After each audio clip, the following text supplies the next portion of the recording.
The Lord said to Moses and Aaron, "Say to the Israelites, of all the animals that live on land, these are the ones you may eat. You may eat any animal that has a divided hoof and that chews the cud. There are some that only chew the cud or only have a divided hoof, but you must not eat them. The camel, though it chews the cud, does not have a divided hoof. It is ceremonially unclean for you. The hyrax, though it chews the cud, does not have a divided hoof. It is unclean for you.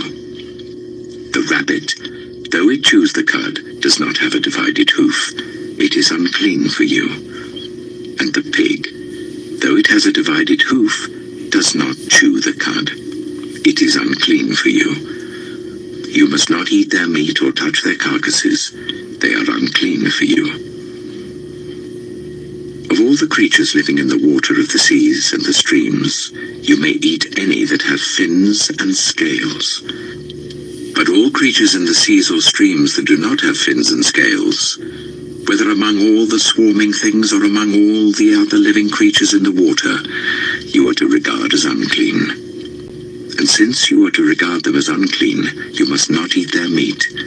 You must regard their carcasses as unclean.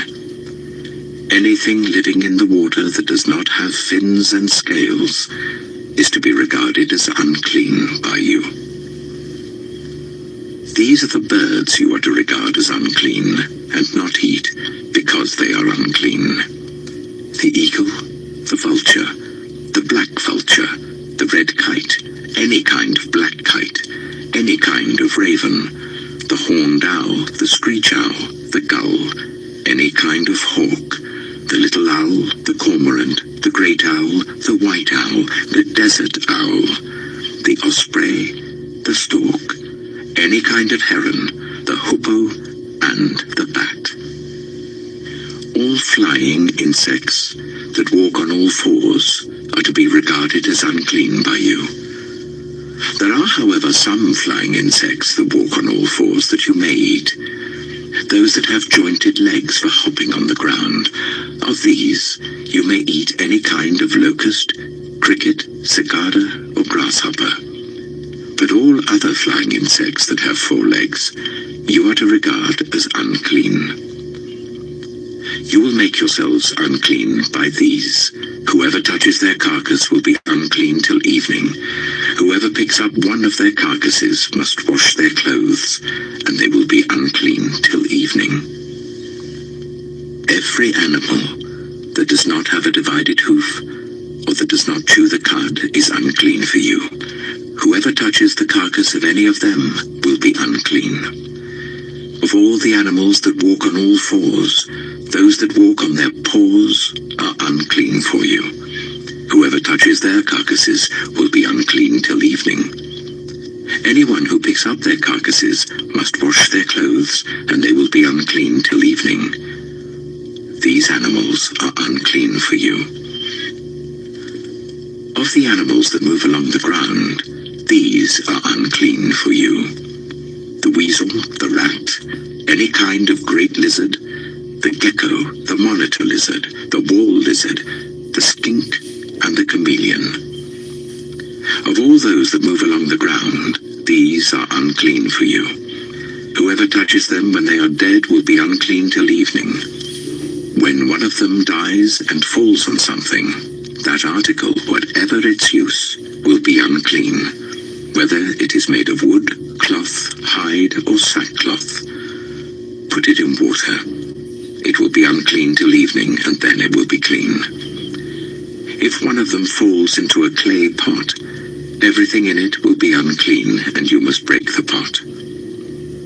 Any food you are allowed to eat that has come into contact with water from any such pot is unclean, and any liquid that is drunk from such a pot is unclean. Anything that one of their carcasses falls on becomes unclean. An oven or cooking pot must be broken up. They are unclean, and you are to regard them as unclean. A spring, however, or a cistern for collecting water remains clean. but anyone who touches one of these carcasses is unclean. If a carcass falls on any seeds that are to be planted, they remain clean.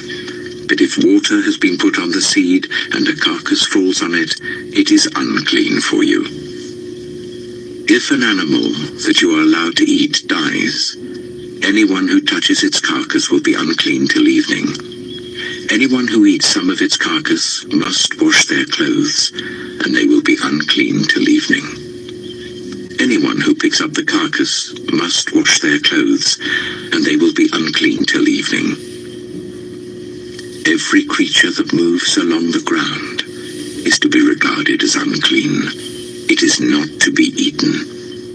You are not to eat any creature that moves along the ground, whether it moves on its belly or walks on all fours or on many feet. It is unclean. Do not defile yourselves by any of these creatures. Do not make yourselves unclean by means of them or be made unclean by them. I am the Lord your God. Consecrate yourselves and be holy, because I am holy. Do not make yourselves unclean by any creature that moves along the ground. I am the Lord, who brought you up out of Egypt to be your God. Therefore be holy, because I am holy. These are the regulations concerning animals, birds, every living thing that moves about in the water, and every creature that moves along the ground. You must distinguish between the unclean and the clean, between living creatures that may be eaten and those that may not be eaten. Leviticus chapter 12. The Lord said to Moses, "Say to the Israelites, a woman who becomes pregnant and gives birth to a son will be ceremonially unclean for 7 days, just as she is unclean during her monthly period. On the 8th day, the boy is to be circumcised. Then the woman must wait 33 days to be purified from her bleeding. She must not touch anything sacred or go to the sanctuary until the days of her purification are over. If she gives birth to a daughter, for 2 weeks the woman will be unclean as during her period. Then she must wait 66 days to be purified from her bleeding. When the days of her purification for a son or daughter are over, she is to bring to the priest at the entrance to the tent of meeting a year-old lamb for a burnt offering, and a young pigeon or a dove for a sin offering.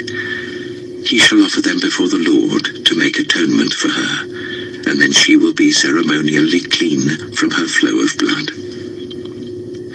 These are the regulations for the woman who gives birth to a boy or a girl. But if she cannot afford a lamb, she is to bring 2 doves or 2 young pigeons, one for a burnt offering and the other for a sin offering. In this way, the priest will make atonement for her, and she will be clean. Leviticus chapter 13. The Lord said to Moses and Aaron, "When anyone has a swelling or a rash or a shiny spot on their skin that may be a defiling skin disease, they must be brought to Aaron the priest or to one of his sons who is a priest. The priest is to examine the sore on the skin, and if the hair in the sore has turned white, and the sore appears to be more than skin deep, it is a defiling skin disease. When the priest examines that person, he shall pronounce them ceremonially unclean. If the shiny spot on the skin is white but does not appear to be more than skin deep, and the hair in it has not turned white, the priest is to isolate the affected person for 7 days. On the 7th day, the priest is to examine them. And if he sees that the sore is unchanged and has not spread in the skin, he is to isolate them for another 7 days. On the 7th day, the priest is to examine them again. And if the sore has faded and has not spread in the skin, the priest shall pronounce them clean. It is only a rash. They must wash their clothes, and they will be clean. But if the rash does spread in their skin after they have shown themselves to the priest to be pronounced clean, they must appear before the priest again. The priest is to examine that person, and if the rash has spread in the skin, he shall pronounce them unclean. It is a defiling skin disease. When anyone has a defiling skin disease, they must be brought to the priest. The priest is to examine them, and if there is a white swelling in the skin that has turned the hair white, and if there is raw flesh in the swelling, it is a chronic skin disease, and the priest shall pronounce them unclean. He is not to isolate them, because they are already unclean. If the disease breaks out all over their skin, and so far as the priest can see, it covers all the skin of the affected person from head to foot, the priest is to examine them. And if the disease has covered their whole body, he shall pronounce them clean. Since it has all turned white, they are clean. But whenever raw flesh appears on them, they will be unclean. When the priest sees the raw flesh, he shall pronounce them unclean. The raw flesh is unclean. They have a defiling disease. If the raw flesh changes and turns white, they must go to the priest. The priest is to examine them, and if the sores have turned white, the priest shall pronounce the affected person clean. Then they will be clean. When someone has a boil on their skin and it heals, and in the place where the boil was a white swelling or reddish white spot appears, they must present themselves to the priest. The priest is to examine it, and if it appears to be more than skin deep and the hair in it has turned white, the priest shall pronounce that person unclean. It is a defiling skin disease that has broken out where the boil was. But if, when the priest examines it, there is no white hair in it, and it is not more than skin deep and has faded, then the priest is to isolate them for 7 days. If it is spreading in the skin, the priest shall pronounce them unclean. It is a defiling disease. But if the spot is unchanged and has not spread, it is only a scar from the boil, and the priest shall pronounce them clean.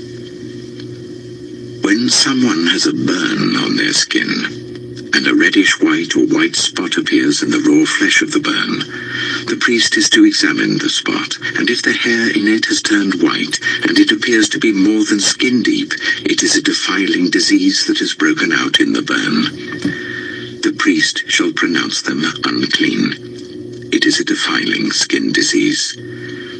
But if the priest examines it, and there is no white hair in the spot, and if it is not more than skin deep and has faded, then the priest is to isolate them for 7 days. On the 7th day, the priest is to examine that person. And if it is spreading in the skin, the priest shall pronounce them unclean. It is a defiling skin disease. If, however, the spot is unchanged and has not spread in the skin but has faded, it is a swelling from the burn, and the priest shall pronounce them clean. It is only a scar from the burn. If a man or woman has a sore on their head or chin, the priest is to examine the sore, and if it appears to be more than skin deep and the hair in it is yellow and thin, the priest shall pronounce them unclean. It is a defiling skin disease on the head or chin. But if, when the priest examines the sore, it does not seem to be more than skin deep and there is no black hair in it, then the priest is to isolate the affected person for 7 days. On the 7th day, the priest is to examine the sore, and if it has not spread and there is no yellow hair in it, and it does not appear to be more than skin deep, then the man or woman must shave themselves except for the affected area, and the priest is to keep them isolated another 7 days.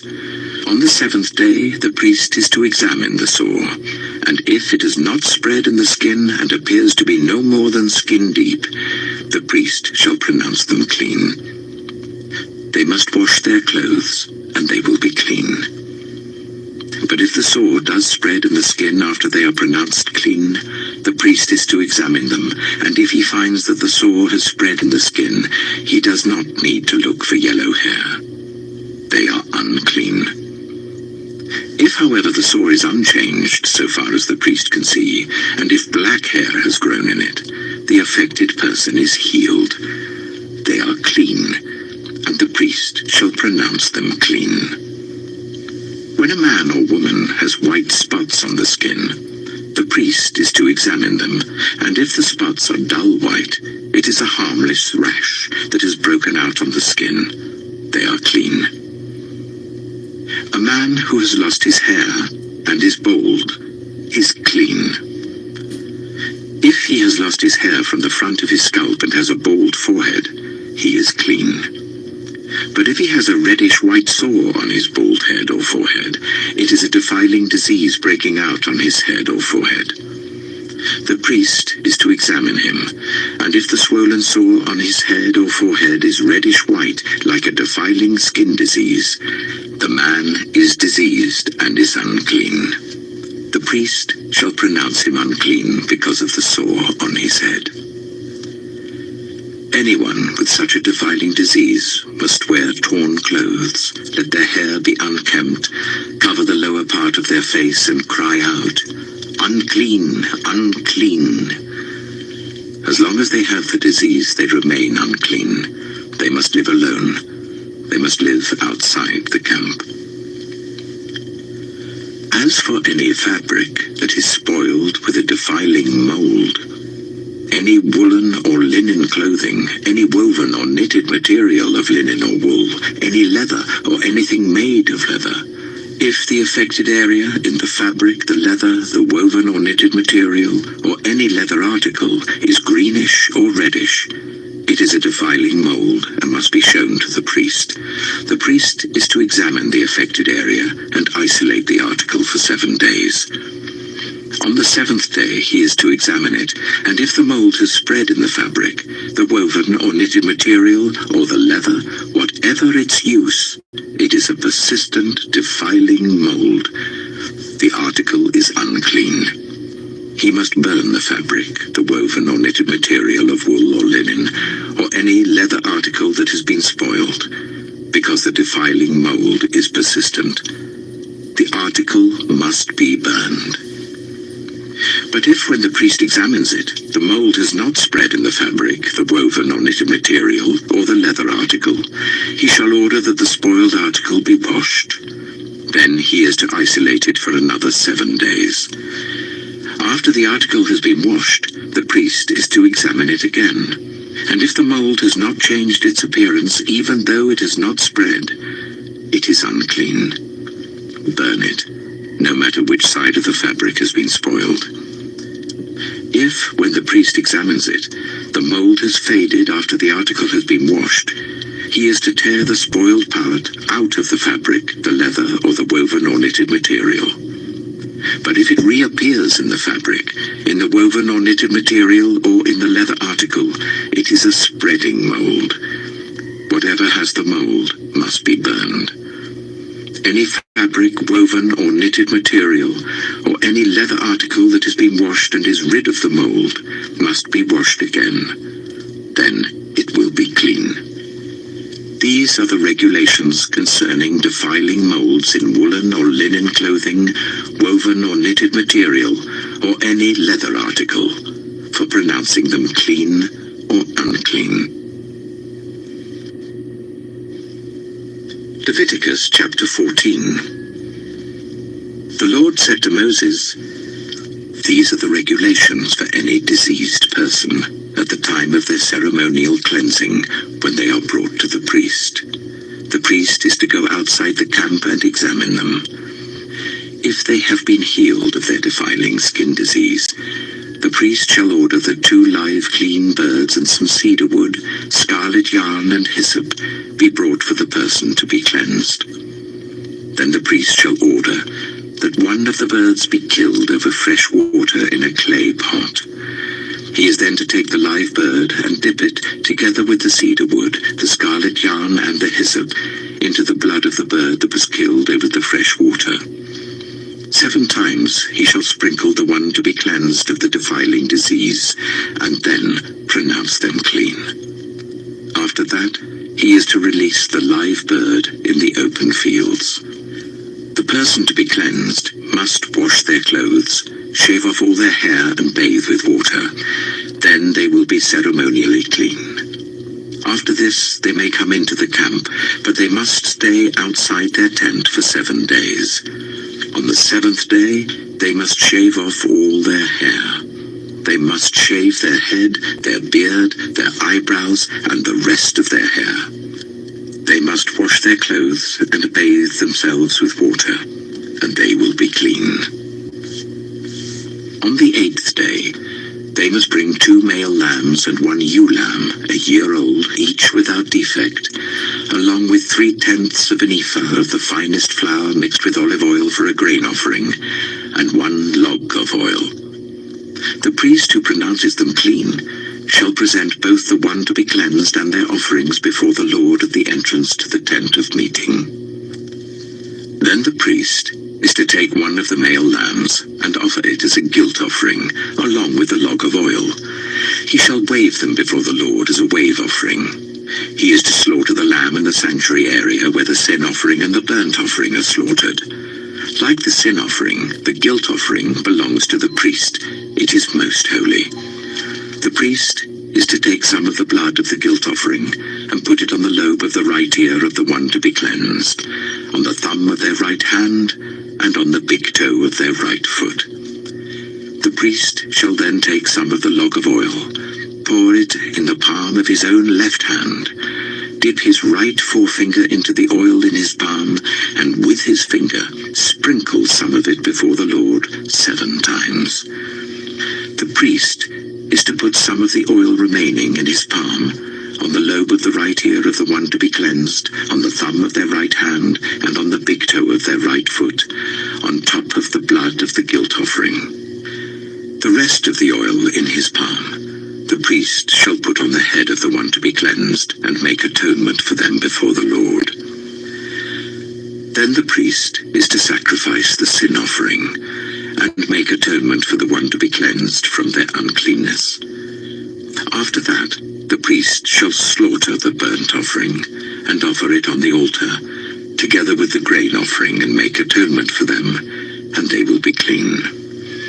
If, however, they are poor, and cannot afford these, they must take 1 male lamb as a guilt offering, to be waved to make atonement for them, together with 1/10 of an ephah of the finest flour mixed with olive oil for a grain offering, a log of oil, and 2 doves or 2 young pigeons, such as they can afford, 1 for a sin offering and the other for a burnt offering.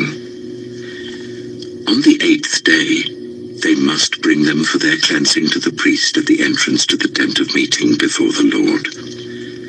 The priest is to take the lamb for the guilt offering together with the log of oil, and wave them before the Lord as a wave offering.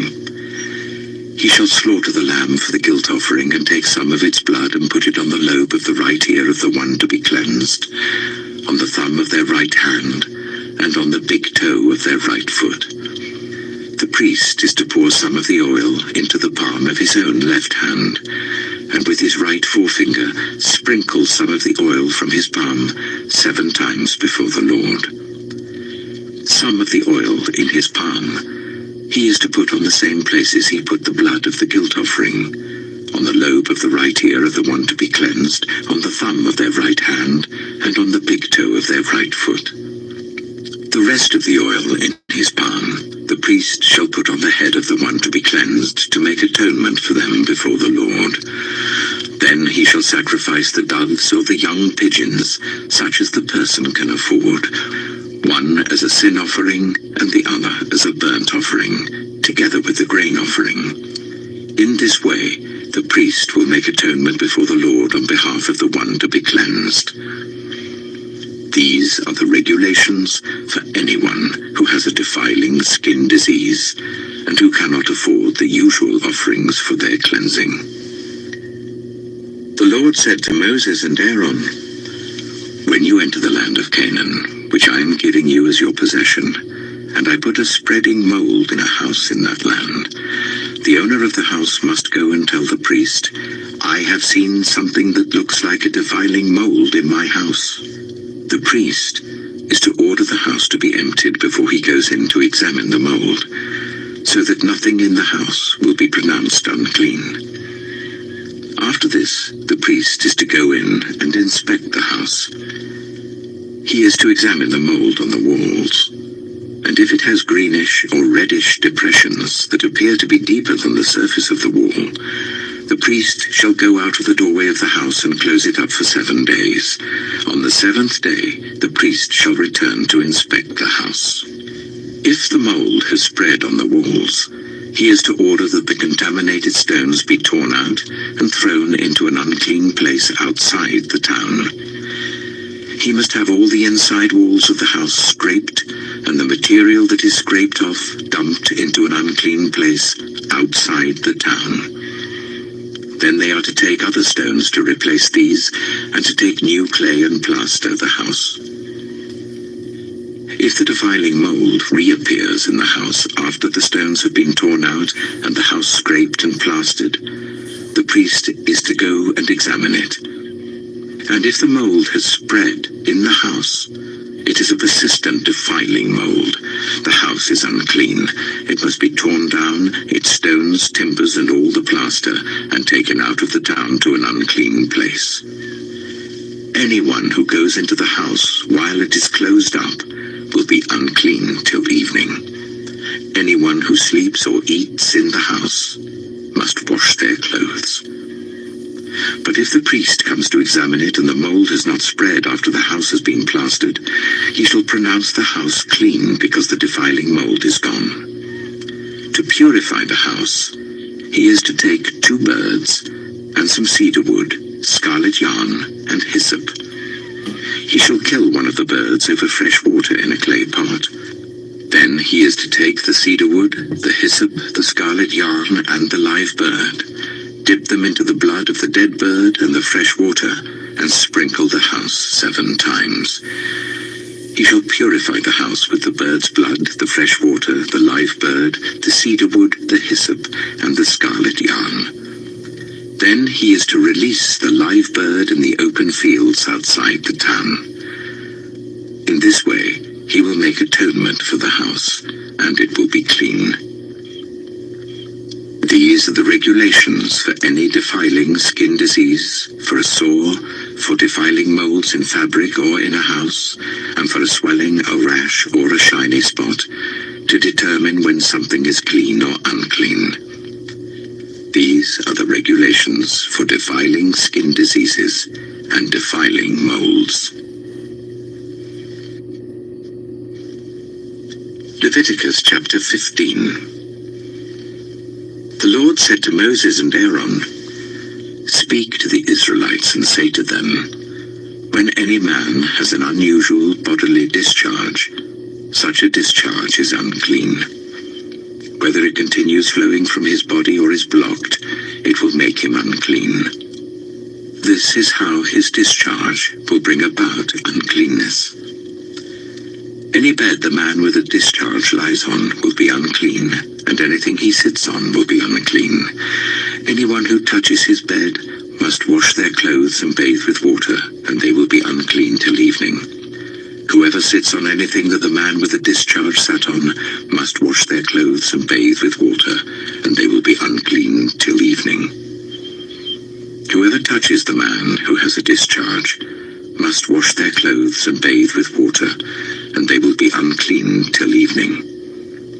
If the man with the discharge spits on anyone who is clean, they must wash their clothes and bathe with water, and they will be unclean till evening. Everything the man sits on when riding will be unclean, and whoever touches any of the things that were under him will be unclean till evening. Whoever picks up those things must wash their clothes and bathe with water, and they will be unclean till evening. Anyone the man with a discharge touches without rinsing his hands with water must wash their clothes and bathe with water, and they will be unclean till evening. A clay pot that the man touches must be broken, and any wooden article is to be rinsed with water. When a man is cleansed from his discharge, he is to count 7 days for his ceremonial cleansing. He must wash his clothes and bathe himself with fresh water, and he will be clean. On the 8th day, he must take 2 doves or 2 young pigeons, and come before the Lord to the entrance to the tent of meeting and give them to the priest. The priest is to sacrifice them, the one for a sin offering and the other for a burnt offering. In this way, he will make atonement before the Lord for the man because of his discharge. When a man has an emission of semen, he must bathe his whole body with water, and he will be unclean till evening. Any clothing or leather that has semen on it must be washed with water, and it will be unclean till evening.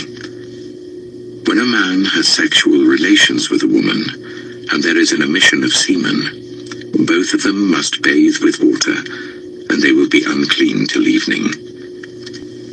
When a woman has her regular flow of blood, the impurity of her monthly period will last 7 days, and anyone who touches her will be unclean till evening.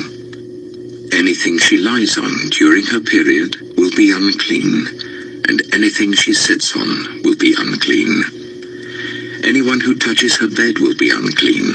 They must wash their clothes and bathe with water, and they will be unclean till evening. Anyone who touches anything she sits on will be unclean. They must wash their clothes and bathe with water, and they will be unclean till evening. Whether it is the bed or anything she was sitting on, when anyone touches it, they will be unclean till evening.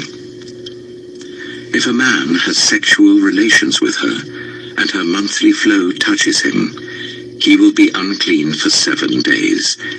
Any bed he lies on will be unclean. When a woman has a discharge of blood for many days, at a time other than her monthly period, or has a discharge that continues beyond her period, she will be unclean as long as she has the discharge, just as in the days of her period. Any bed she lies on while her discharge continues will be unclean, as is her bed during her monthly period, and anything she sits on will be unclean, as during her period. Anyone who touches them will be unclean. They must wash their clothes and bathe with water, and they will be unclean till evening. When she is cleansed from her discharge, she must count 7 days, and after that she will be ceremonially clean. On the 8th day, she must take 2 doves or 2 young pigeons and bring them to the priest at the entrance to the tent of meeting. The priest is to sacrifice one for a sin offering and the other for a burnt offering. In this way, he will make atonement for her before the Lord for the uncleanness of her discharge. You must keep the Israelites separate from things that make them unclean, so they will not die in their uncleanness for defiling my dwelling place which is among them.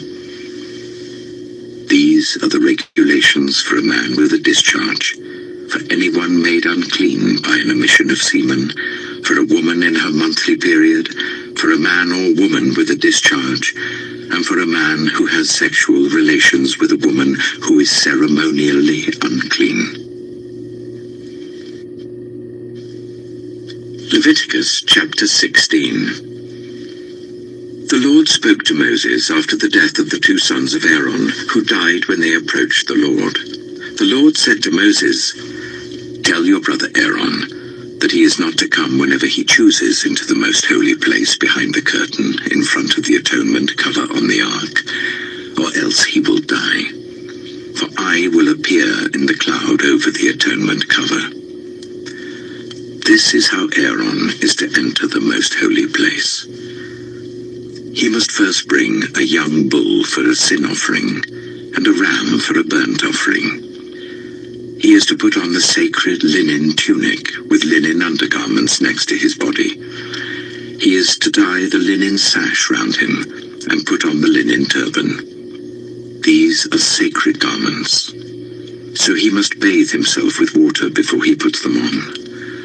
From the Israelite community, he is to take 2 male goats for a sin offering and a ram for a burnt offering. Aaron is to offer the bull for his own sin offering, to make atonement for himself and his household. Then he is to take the 2 goats and present them before the Lord at the entrance to the tent of meeting. He is to cast lots for the 2 goats, 1 lot for the Lord, the other for the scapegoat. Aaron shall bring the goat whose lot falls to the Lord and sacrifice it for a sin offering. But the goat chosen by lot as the scapegoat shall be presented alive before the Lord, to be used for making atonement by sending it into the wilderness as a scapegoat. Aaron shall bring the bull for his own sin offering to make atonement for himself and his household, and he is to slaughter the bull for his own sin offering. He is to take a censer full of burning coals from the altar before the Lord, and 2 handfuls of finely ground fragrant incense, and take them behind the curtain. He is to put the incense on the fire before the Lord, and the smoke of the incense will conceal the atonement cover above the tablets of the covenant law, so that he will not die. He is to take some of the bull's blood and with his finger sprinkle it on the front of the atonement cover. Then he shall sprinkle some of it with his finger 7 times before the atonement cover. He shall then slaughter the goat for the sin offering for the people, and take its blood behind the curtain and do with it as he did with the bull's blood. He shall sprinkle it on the atonement cover and in front of it. In this way he will make atonement for the most holy place because of the uncleanness and rebellion of the Israelites, whatever their sins have been. He is to do the same for the tent of meeting, which is among them in the midst of their uncleanness. No one is to be in the tent of meeting from the time Aaron goes in to make atonement in the most holy place until he comes out, having made atonement for himself, his household, and the whole community of Israel. Then he shall come out to the altar that is before the Lord and make atonement for it. He shall take some of the bull's blood and some of the goat's blood and put it on all the horns of the altar. He shall sprinkle some of the blood on it with his finger 7 times to cleanse it and consecrate it from the uncleanness of the Israelites. When Aaron has finished making atonement for the most holy place, the tent of meeting and the altar, he shall bring forward the live goat. He is to lay both hands on the head of the live goat and confess over it all the wickedness and rebellion of the Israelites, all their sins, and put them on the goat's head. He shall send the goat away into the wilderness in the care of someone appointed for the task. The goat will carry on itself all their sins to a remote place, and the man shall release it in the wilderness. Then Aaron is to go into the tent of meeting and take off the linen garments he put on before he entered the most holy place, and he is to leave them there. He shall bathe himself with water in the sanctuary area and put on his ordinary garments. Then he shall come out and sacrifice the burnt offering for himself and the burnt offering for the people, to make atonement for himself and the people. He shall also burn the fat of the sin offering on the altar. The man who releases the goat as a scapegoat must wash his clothes and bathe himself with water. Afterwards he may come into the camp. The bull and the goat for the sin offerings, whose blood was brought into the most holy place to make atonement, must be taken outside the camp. Their hides, flesh, and intestines are to be burned. The man who burns them must wash his clothes and bathe himself with water. Afterwards he may come into the camp. This is to be a lasting ordinance for you. On the 10th day of the 7th month, you must deny yourselves and not do any work, whether native-born or a foreigner residing among you, because on this day atonement will be made for you to cleanse you. Then before the Lord you will be clean from all your sins. It is a day of Sabbath rest, and you must deny yourselves. It is a lasting ordinance. The priest who is anointed and ordained to succeed his father as high priest is to make atonement. He is to put on the sacred linen garments and make atonement for the most holy place, for the tent of meeting and the altar, and for the priests and all the members of the community. This is to be a lasting ordinance for you. Atonement is to be made once a year for all the sins of the Israelites. And it was done as the Lord commanded Moses. Leviticus chapter 17. The Lord said to Moses, "Speak to Aaron and his sons, and to all the Israelites, and say to them, this is what the Lord has commanded. Any Israelite who sacrifices an ox, a lamb, or a goat in the camp or outside it, instead of bringing it to the entrance to the tent of meeting to present it as an offering to the Lord in front of the tabernacle of the Lord, that person shall be considered guilty of bloodshed. They have shed blood and must be cut off from their people. This is so that the Israelites will bring to the Lord the sacrifices they are now making in the open fields. They must bring them to the priest, that is, to the Lord, at the entrance to the tent of meeting, and sacrifice them as fellowship offerings. The priest is to splash the blood against the altar of the Lord at the entrance to the tent of meeting, and burn the fat as an aroma, pleasing to the Lord. They must no longer offer any of their sacrifices to the goat idols to whom they prostitute themselves. This is to be a lasting ordinance for them and for the generations to come. Say to them, any Israelite or any foreigner residing among them who offers a burnt offering or sacrifice and does not bring it to the entrance to the tent of meeting to sacrifice it to the Lord must be cut off from the people of Israel. I will set my face against any Israelite or any foreigner residing among them who eats blood, and I will cut them off from the people. For the life of a creature is in the blood, and I have given it to you to make atonement for yourselves on the altar. It is the blood that makes atonement for one's life. Therefore I say to the Israelites, none of you may eat blood, nor may any foreigner residing among you eat blood. Any Israelite or any foreigner residing among you who hunts any animal or bird that may be eaten must drain out the blood and cover it with earth, because the life of every creature is its blood. That is why I have said to the Israelites, you must not eat the blood of any creature, because the life of every creature is its blood. Anyone who eats it must be cut off. Anyone, whether native-born or foreigner, who eats anything found dead or torn by wild animals, must wash their clothes and bathe with water, and they will be ceremonially unclean till evening. Then they will be clean. But if they do not wash their clothes and bathe themselves, they will be held responsible. Leviticus chapter 18.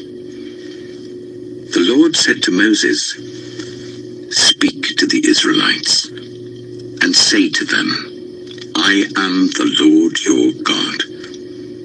You must not do as they do in Egypt, where you used to live, and you must not do as they do in the land of Canaan, where I am bringing you. Do not follow their practices. You must obey my laws, and be careful to follow my decrees. I am the Lord, your God. Keep my decrees and laws, for the person who obeys them will live by them. I am the Lord. No one is to approach any close relative to have sexual relations. I am the Lord. Do not dishonor your father by having sexual relations with your mother. She is your mother. Do not have relations with her. Do not have sexual relations with your father's wife. That would dishonor your father. Do not have sexual relations with your sister. either your father's daughter or your mother's daughter, whether she was born in the same home or elsewhere. Do not have sexual relations with your son's daughter or your daughter's daughter. That would dishonor you. Do not have sexual relations with the daughter of your father's wife born to your father.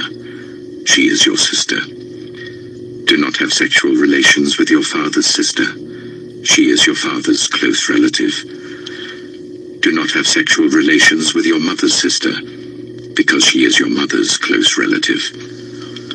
Do not dishonor your father's brother by approaching his wife to have sexual relations. She is your aunt. Do not have sexual relations with your daughter-in-law. She is your son's wife. Do not have relations with her. Do not have sexual relations with your brother's wife. That would dishonor your brother. Do not have sexual relations with both a woman and her daughter. Do not have sexual relations with either her son's daughter or her daughter's daughter. They are her close relatives. That is wickedness.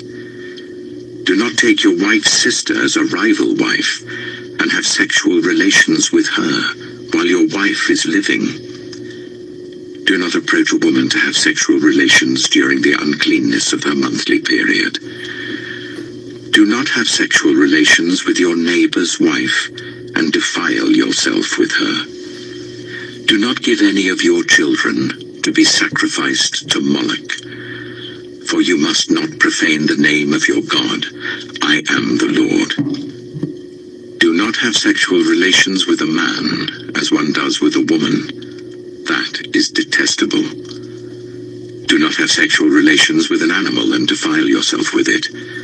A woman must not present herself to an animal to have sexual relations with it. That is a perversion. Do not defile yourselves in any of these ways, because this is how the nations that I am going to drive out before you became defiled. Even the land was defiled. So I punished it for its sin, and the land vomited out its inhabitants. But you must keep my decrees and my laws. The native-born and the foreigners residing among you must not do any of these detestable things. For all these were done by the people who lived in the land before you, and the land became defiled. And if you defile the land, it will vomit you out as it vomited out the nations that were before you. Everyone who does any of these detestable things, such persons must be cut off from their people. Keep my requirements, and do not follow any of the detestable customs that were practiced before you came, and do not defile yourselves with them. I am the Lord your God. Leviticus chapter 19. The Lord said to Moses, "Speak to the entire assembly of Israel and say to them, 'Be holy, because I, the Lord your God, am holy. Each of you must respect your mother and father, and you must observe my Sabbaths. I am the Lord your God. Do not turn to idols or make metal gods for yourselves. I am the Lord your God. When you sacrifice a fellowship offering to the Lord, sacrifice it in such a way that it will be accepted on your behalf. It shall be eaten on the day you sacrifice it or on the next day. Anything left over until the third day must be burned. If any of it is eaten on the third day, it is impure and will not be accepted. Whoever eats it will be held responsible because they have desecrated what is holy to the Lord. They must be cut off from their people. When you reap the harvest of your land, do not reap to the very edges of your field, or gather the gleanings of your harvest. Do not go over your vineyard a second time, or pick up the grapes that have fallen. Leave them for the poor and the foreigner. I am the Lord your God. Do not steal. Do not lie. Do not deceive one another. Do not swear falsely by my name and so profane the name of your God. I am the Lord. Do not defraud or rob your neighbor. Do not hold back the wages of a hired worker overnight. Do not curse the deaf or put a stumbling block in front of the blind, but fear your God. I am the Lord. Do not pervert justice. Do not show partiality to the poor or favoritism to the great, but judge your neighbor fairly. Do not go about spreading slander among your people. Do not do anything that endangers your neighbor's life. I am the Lord. Do not hate a fellow Israelite in your heart. Rebuke your neighbor frankly, so that you will not share in their guilt.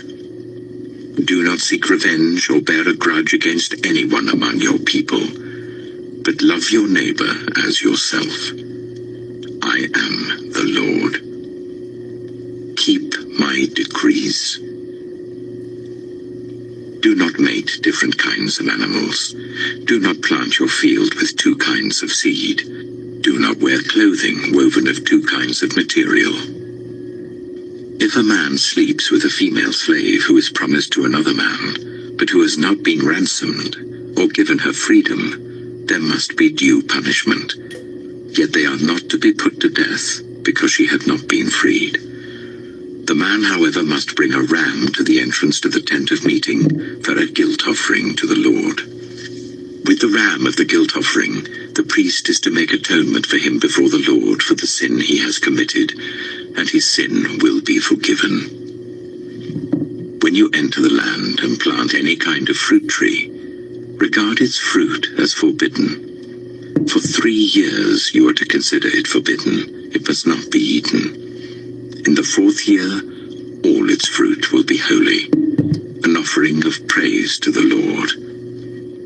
But in the 5th year, you may eat its fruit. In this way your harvest will be increased. I am the Lord your God.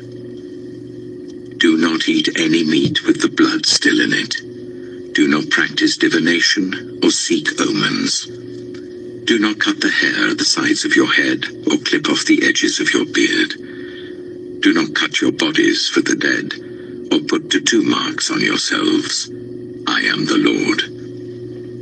Do not degrade your daughter by making her a prostitute, or the land will turn to prostitution and be filled with wickedness. Observe my Sabbaths and have reverence for my sanctuary. I am the Lord. Do not turn to mediums or seek out spiritists, for you will be defiled by them. I am the Lord your God. Stand up in the presence of the aged.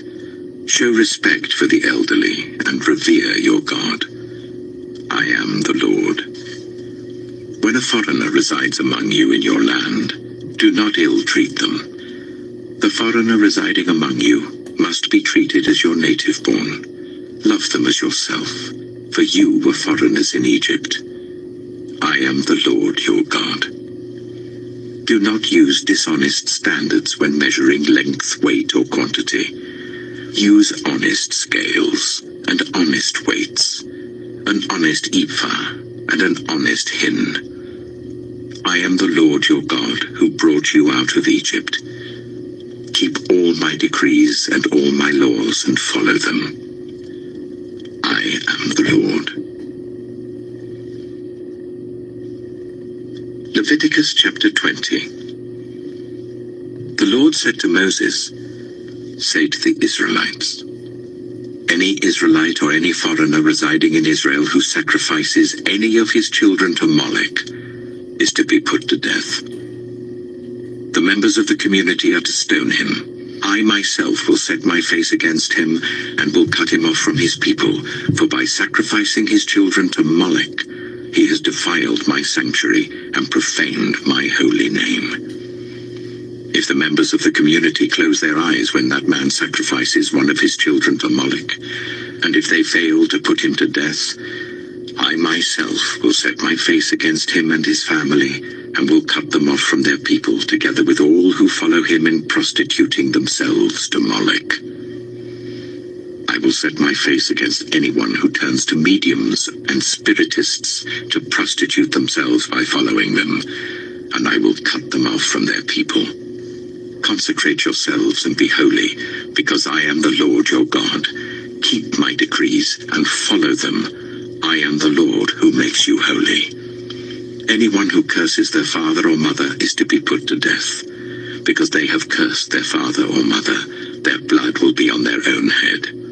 If a man commits adultery with another man's wife, with the wife of his neighbor, both the adulterer and the adulteress are to be put to death. If a man has sexual relations with his father's wife, he has dishonored his father. Both the man and the woman are to be put to death. Their blood will be on their own heads. If a man has sexual relations with his daughter-in-law, both of them are to be put to death. What they have done is a perversion. Their blood will be on their own heads. If a man has sexual relations with a man, as one does with a woman, both of them have done what is detestable. They are to be put to death. Their blood will be on their own heads. If a man marries both a woman and her mother, it is wicked. Both he and they must be burned in the fire, so that no wickedness will be among you. If a man has sexual relations with an animal, he is to be put to death, and you must kill the animal. If a woman approaches an animal to have sexual relations with it, kill both the woman and the animal. They are to be put to death. Their blood will be on their own heads. If a man marries his sister, the daughter of either his father or his mother, and they have sexual relations, it is a disgrace. They are to be publicly removed from their people. He has dishonored his sister and will be held responsible. If a man has sexual relations with a woman during her monthly period, he has exposed the source of her flow, and she has also uncovered it. Both of them are to be cut off from their people. Do not have sexual relations with the sister of either your mother or your father, for that would dishonor a close relative. Both of you will be held responsible. If a man has sexual relations with his aunt, he has dishonored his uncle. They will be held responsible. They will die childless. If a man marries his brother's wife, it is an act of impurity. He has dishonored his brother. They will be childless. Keep all my decrees and laws and follow them, so that the land where I am bringing you to live may not vomit you out. You must not live according to the customs of the nations I am going to drive out before you. Because they did all these things, I abhorred them. But I said to you, you will possess their land. I will give it to you as an inheritance, a land flowing with milk and honey. I am the Lord your God, who has set you apart from the nations. You must therefore make a distinction between clean and unclean animals, and between unclean and clean birds. Do not defile yourselves by any animal or bird or anything that moves along the ground.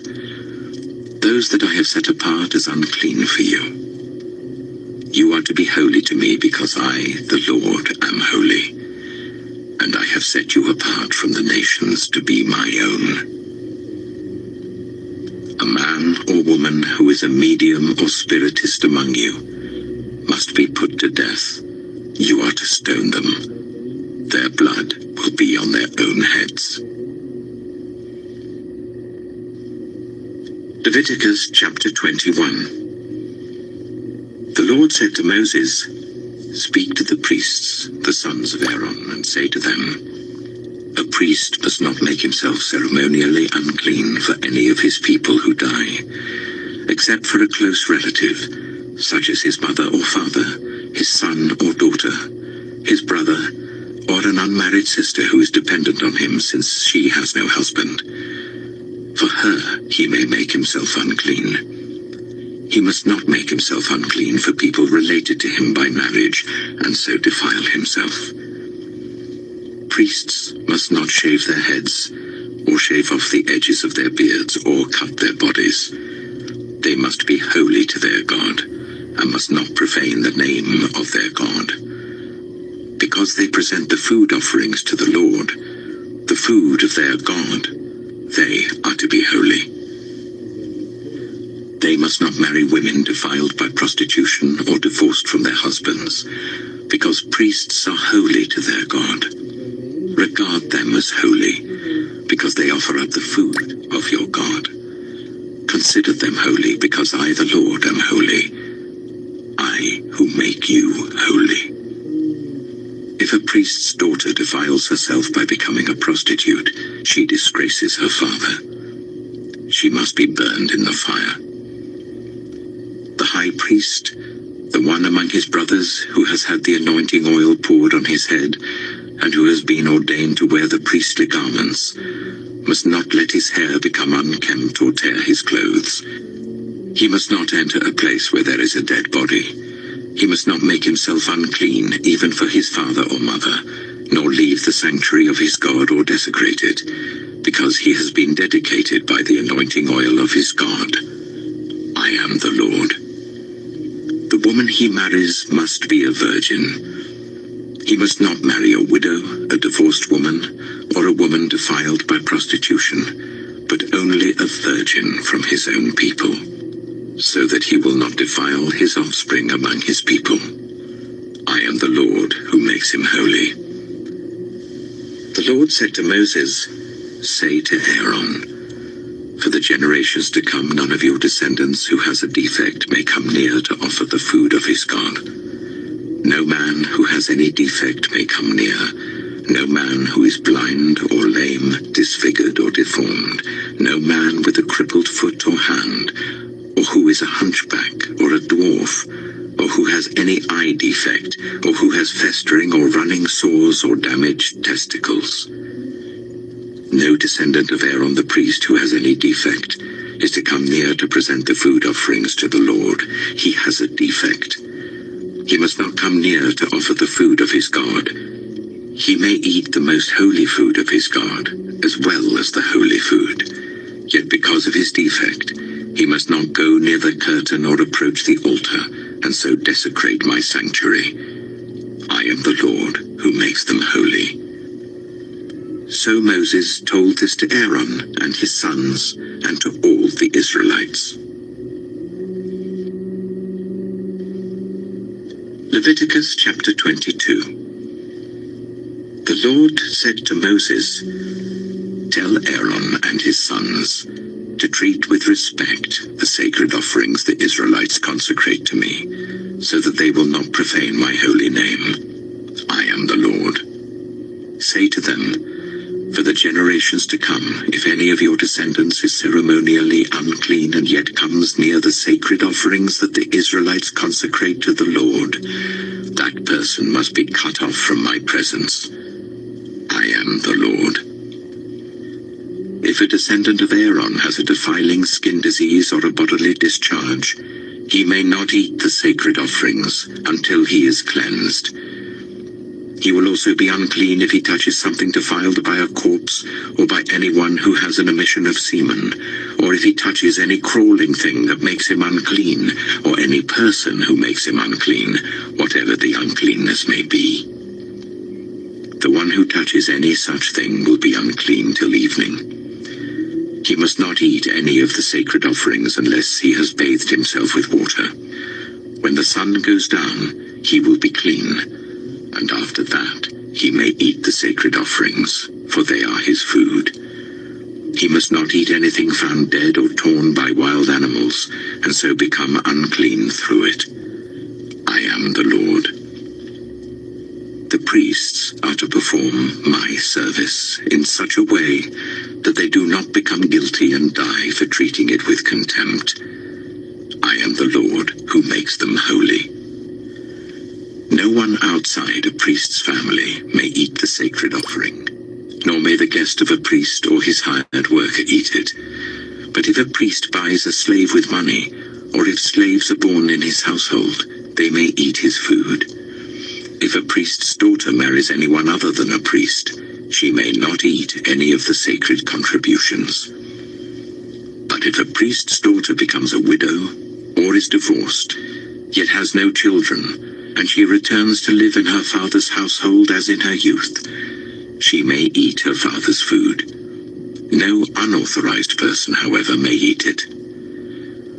Anyone who eats a sacred offering by mistake must make restitution to the priest for the offering and add a fifth of the value to it.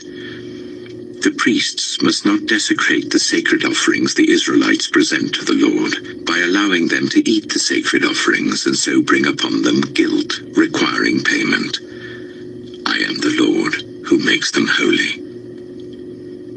The Lord said to Moses, "Speak to Aaron and his sons and to all the Israelites and say to them, if any of you, whether an Israelite or a foreigner residing in Israel, presents a gift for a burnt offering to the Lord, either to fulfill a vow or as a free will offering, you must present a male without defect from the cattle, sheep, or goats, in order that it may be accepted on your behalf. Do not bring anything with a defect, because it will not be accepted on your behalf. When anyone brings from the herd or flock a fellowship offering to the Lord to fulfill a special vow or as a free will offering, it must be without defect or blemish to be acceptable. Do not offer to the Lord the blind, the injured, or the maimed, or anything with warts or festering or running sores. Do not place any of these on the altar as a food offering presented to the Lord. You may, however, present as a free will offering an ox or a sheep that is deformed or stunted, but it will not be accepted in fulfillment of a vow. You must not offer to the Lord an animal whose testicles are bruised, crushed, torn, or cut. You must not do this in your own land, and you must not accept such animals from the hand of a foreigner and offer them as the food of your God. They will not be accepted on your behalf, because they are deformed and have defects. The Lord said to Moses, when a calf, a lamb, or a goat is born, it is to remain with its mother for 7 days. From the 8th day on, it will be acceptable as a food offering presented to the Lord. Do not slaughter a cow or a sheep and its young on the same day. When you sacrifice a thank offering to the Lord, sacrifice it in such a way that it will be accepted on your behalf. It must be eaten that same day. Leave none of it till morning. I am the Lord. Keep my commands and follow them. I am the Lord. Do not profane my holy name, for I must be acknowledged as holy by the Israelites. I am the Lord who made you holy, and who brought you out of Egypt to be your God. I am the Lord. Leviticus chapter 23. The Lord said to Moses, "Speak to the Israelites and say to them, these are my appointed festivals, the appointed festivals of the Lord, which you are to proclaim as sacred assemblies. There are 6 days when you may work, but the 7th day is a day of Sabbath rest, a day of sacred assembly. You are not to do any work. Wherever you live, it is a Sabbath to the Lord. These are the Lord's appointed festivals, the sacred assemblies you are to proclaim at their appointed times. The Lord's Passover begins at twilight on the 14th day of the first month. On the 15th day of that month, the Lord's festival of unleavened bread begins. For 7 days you must eat bread made without yeast. On the first day hold a sacred assembly, and do not do any of your ordinary work. For 7 days present a food offering to the Lord, and on the 7th day hold a sacred assembly, and do not do any of your ordinary work. The Lord said to Moses, "Speak to the Israelites and say to them, when you enter the land I am going to give you and you reap its harvest, bring to the priest a sheaf of the first grain you harvest. He is to wave the sheaf before the Lord, so it will be accepted on your behalf. The priest is to wave it on the day after the Sabbath. On the day you wave the sheaf, you must sacrifice as a burnt offering to the Lord a lamb a year old without defect, together with its grain offering of 1/5 of an ephah of the finest flour mixed with olive oil. A food offering presented to the Lord, a pleasing aroma, and its drink offering of 1/4 of a hin of wine. You must not eat any bread, or roasted or new grain, until the very day you bring this offering to your God. This is to be a lasting ordinance for the generations to come, wherever you live. From the day after the Sabbath, the day you brought the sheaf of the wave offering, count 7 full weeks. Count 50 days up to the day after the 7th Sabbath, and then present an offering of new grain to the Lord. From wherever you live, bring 2 loaves made of 1/5 of an ephah of the finest flour, baked with yeast, as a wave offering of first fruits to the Lord. Present with this bread 7 male lambs, each a year old and without defect, 1 young bull and 2 rams. They will be a burnt offering to the Lord, together with their grain offerings and drink offerings, a food offering, an aroma pleasing to the Lord. Then sacrifice 1 male goat for a sin offering and 2 lambs, each a year old, for a fellowship offering. The priest is to wave the 2 lambs before the Lord as a wave offering, together with the bread of the first fruits. They are a sacred offering to the Lord for the priest. On that same day, you are to proclaim a sacred assembly and not do any ordinary work.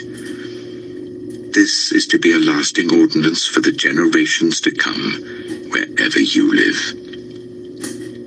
When you reap the harvest of your land, do not reap to the very edges of your field, or gather the gleanings of your harvest. Leave them for the poor and for the foreigner residing among you. I am the Lord your God. The Lord said to Moses, "Say to the Israelites, on the first day of the 7th month, you are to have a day of Sabbath rest, a sacred assembly commemorated with trumpet blasts. Do not do any of your ordinary work, but present a food offering to the Lord." The Lord said to Moses, "The 10th day of this 7th month is the Day of Atonement. Hold a sacred assembly and deny yourselves, and present a food offering to the Lord. Do not do any work on that day, because it is the Day of Atonement, when atonement is made for you before the Lord your God. Those who do not deny themselves on that day must be cut off from their people. I will destroy from among their people anyone who does any work on that day. You shall do no work at all. This is to be a lasting ordinance for the generations to come wherever you live. It is a day of Sabbath rest for you, and you must deny yourselves. From the evening of the 9th day of the month until the following evening, you are to observe your Sabbath." The Lord said to Moses, "Say to the Israelites, on the 15th day of the 7th month, the Lord's festival of tabernacles begins, and it lasts for 7 days. The first day is a sacred assembly. Do not do any of your ordinary work. For 7 days present food offerings to the Lord, and on the 8th day hold a sacred assembly and present a food offering to the Lord. It is the closing special assembly. Do not do any of your ordinary work. These are the Lord's appointed festivals, which you are to proclaim as sacred assemblies for bringing food offerings to the Lord, the burnt offerings and grain offerings, sacrifices and drink offerings required for each day. These offerings are in addition to those for the Lord's Sabbaths, and in addition to your gifts, and whatever you have vowed, and all the free will offerings you give to the Lord. So, beginning with the 15th day of the 7th month, after you have gathered the crops of the land, celebrate the festival to the Lord for 7 days. The first day is a day of Sabbath rest, and the 8th day also is a day of Sabbath rest. On the first day, you are to take branches from luxuriant trees, from palms, willows, and other leafy trees, and rejoice before the Lord your God for 7 days. Celebrate this as a festival to the Lord for 7 days each year. This is to be a lasting ordinance for the generations to come. Celebrate it in the 7th month. Live in temporary shelters for 7 days. All native-born Israelites are to live in such shelters, so that your descendants will know that I made the Israelites live in temporary shelters when I brought them out of Egypt. I am the Lord your God. So Moses announced to the Israelites the appointed festivals of the Lord. Leviticus chapter 24.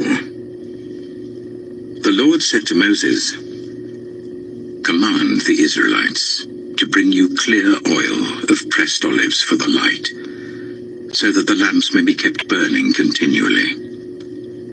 Outside the curtain that shields the ark of the covenant law in the tent of meeting, Aaron is to tend the lamps before the Lord from evening till morning continually. This is to be a lasting ordinance for the generations to come. The lamps on the pure gold lampstand before the Lord must be tended continually. Take the finest flour and bake 12 loaves of bread using 1/5 of an ephah for each loaf. Arrange them in 2 piles, 6 in each pile, on the table of pure gold before the Lord.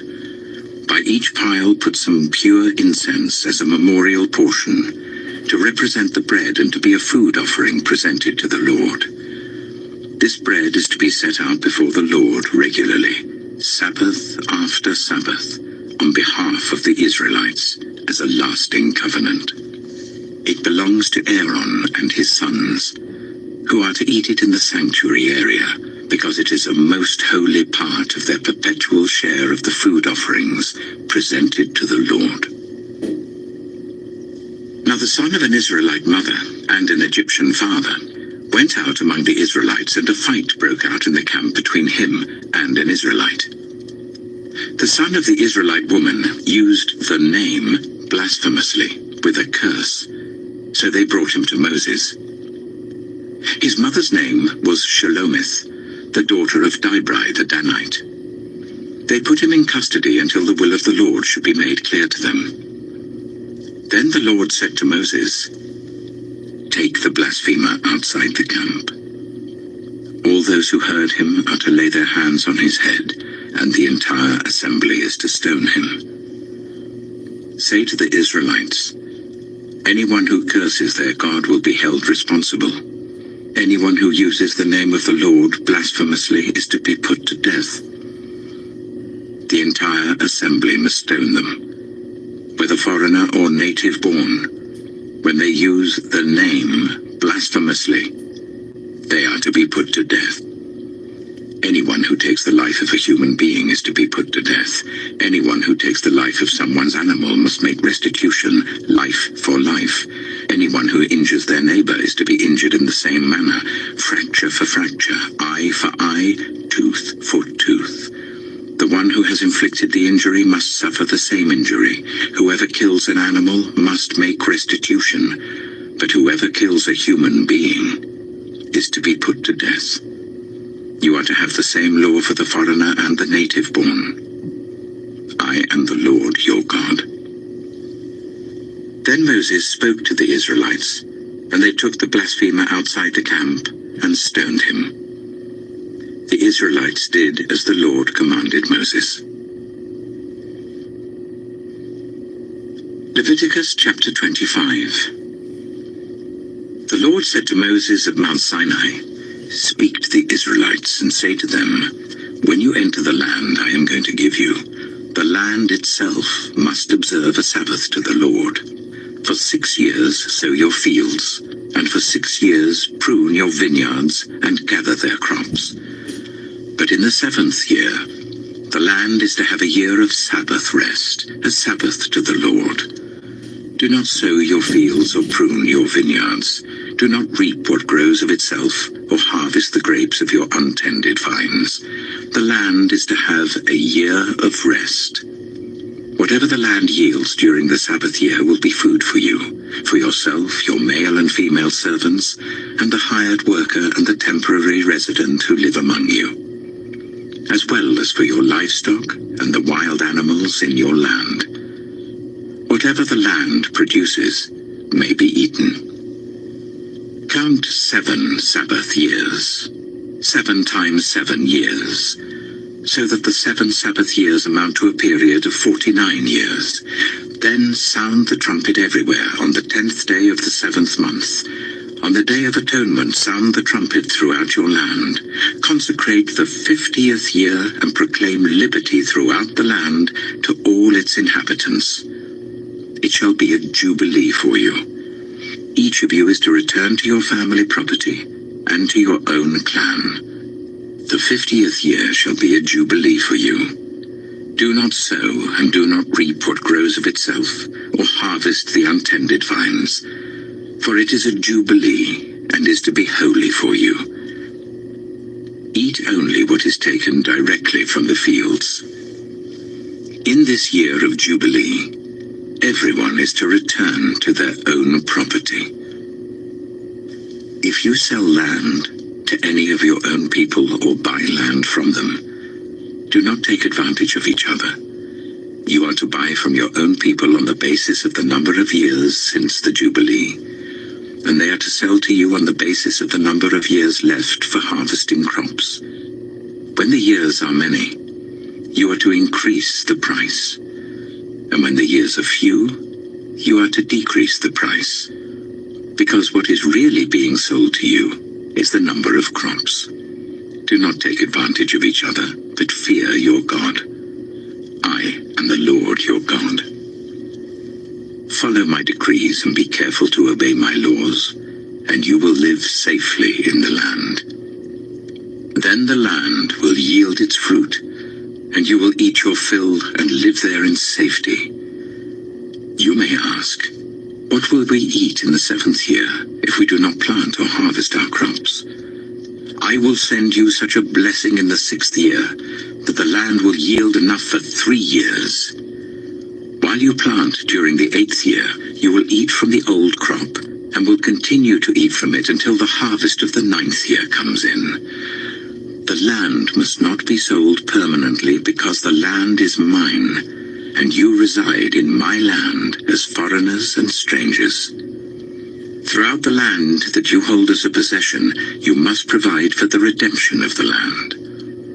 If one of your fellow Israelites becomes poor and sells some of their property, their nearest relative is to come and redeem what they have sold. If, however, there is no one to redeem it for them, but later on they prosper and acquire sufficient means to redeem it themselves, they are to determine the value for the years since they sold it, and refund the balance to the one to whom they sold it. They can then go back to their own property. But if they do not acquire the means to repay, what was sold will remain in the possession of the buyer until the year of Jubilee. It will be returned in the Jubilee, and they can go back to their property.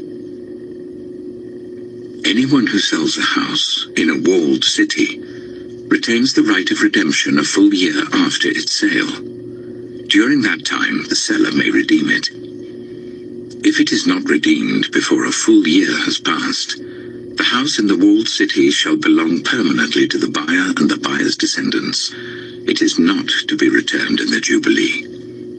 But houses in villages without walls round them are to be considered as belonging to the open country. They can be redeemed, and they are to be returned in the Jubilee. The Levites always have the right to redeem their houses in the Levitical towns which they possess. So the property of the Levites is redeemable, that is, a house sold in any town they hold, and is to be returned in the Jubilee, because the houses in the towns of the Levites are their property among the Israelites. But the pasture land belonging to their towns must not be sold. It is their permanent possession. If any of your fellow Israelites become poor and and are unable to support themselves among you, help them as you would a foreigner and stranger, so that they can continue to live among you. Do not take interest or any profit from them, but fear your God, so that they may continue to live among you. You must not lend them money at interest or sell them food at a profit. I am the Lord your God, who brought you out of Egypt to give you the land of Canaan, and to be your God. If any of your fellow Israelites become poor and sell themselves to you, do not make them work as slaves. They are to be treated as hired workers or temporary residents among you. They are to work for you until the year of Jubilee. Then they and their children are to be released, and they will go back to their own clans and to the property of their ancestors. Because the Israelites are my servants whom I brought out of Egypt, they must not be sold as slaves. Do not rule over them ruthlessly, but fear your God. Your male and female slaves are to come from the nations around you. From them you may buy slaves. You may also buy some of the temporary residents living among you and members of their clans born in your country, and they will become your property. You can bequeath them to your children as inherited property and can make them slaves for life, but you must not rule over your fellow Israelites ruthlessly. If a foreigner residing among you becomes rich and any of your fellow Israelites become poor and sell themselves to the foreigner, or to a member of the foreigner's clan, they retain the right of redemption after they have sold themselves. One of their relatives may redeem them, an uncle or a cousin, or any blood relative in their clan may redeem them. Or, if they prosper, they may redeem themselves. They and their buyer are to count the time from the year they sold themselves up to the year of Jubilee. The price for their release is to be based on the rate paid to a hired worker for that number of years. If many years remain, they must pay for their redemption a larger share of the price paid for them. If only a few years remain until the year of Jubilee, they are to compute that and pay for their redemption accordingly. They are to be treated as workers hired from year to year. You must see to it that those to whom they owe service do not rule over them ruthlessly. Even if someone is not redeemed in any of these ways, they and their children are to be released in the year of Jubilee, for the Israelites belong to me as servants. They are my servants whom I brought out of Egypt. I am the Lord your God. Leviticus chapter 26. Do not make idols, or set up an image, or a sacred stone for yourselves. And do not place a carved stone in your land to bow down before it.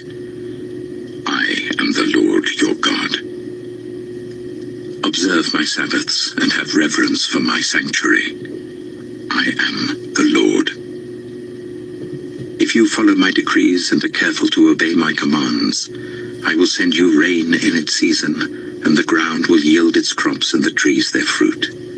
Your threshing will continue until grape harvest, and the grape harvest will continue until planting, and you will eat all the food you want and live in safety in your land. I will grant peace in the land, and you will lie down, and no one will make you afraid. I will remove wild beasts from the land, and the sword will not pass through your country. You will pursue your enemies, and they will fall by the sword before you. 5 of you will chase 100, and 100 of you will chase 10,000, and your enemies will fall by the sword before you. I will look on you with favor and make you fruitful and increase your numbers, and I will keep my covenant with you.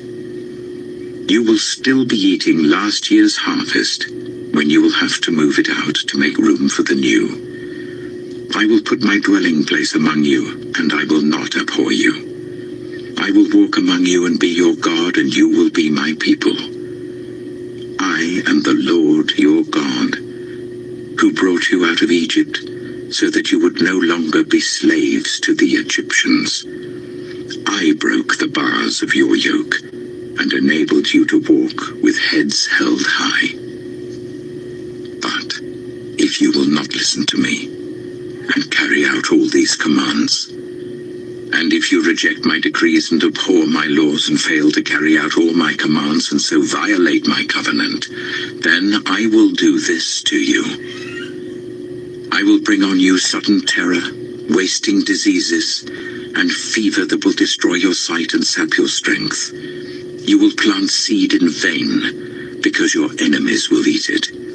I will set my face against you, so that you will be defeated by your enemies.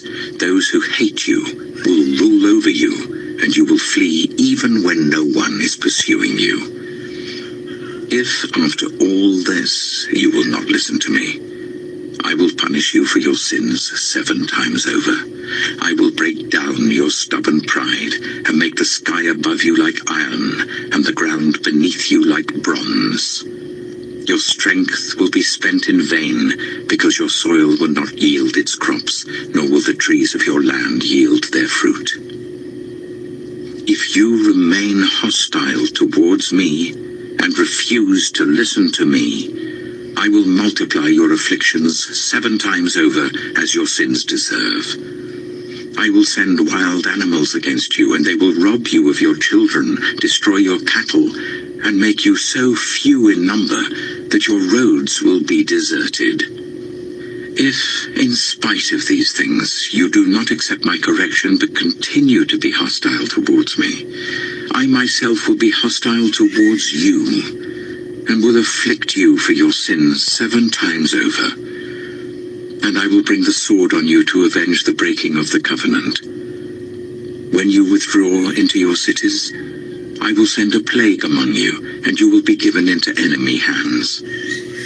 When I cut off your supply of bread, 10 women will be able to bake your bread in one oven, and they will dole out the bread by weight. You will eat, but you will not be satisfied.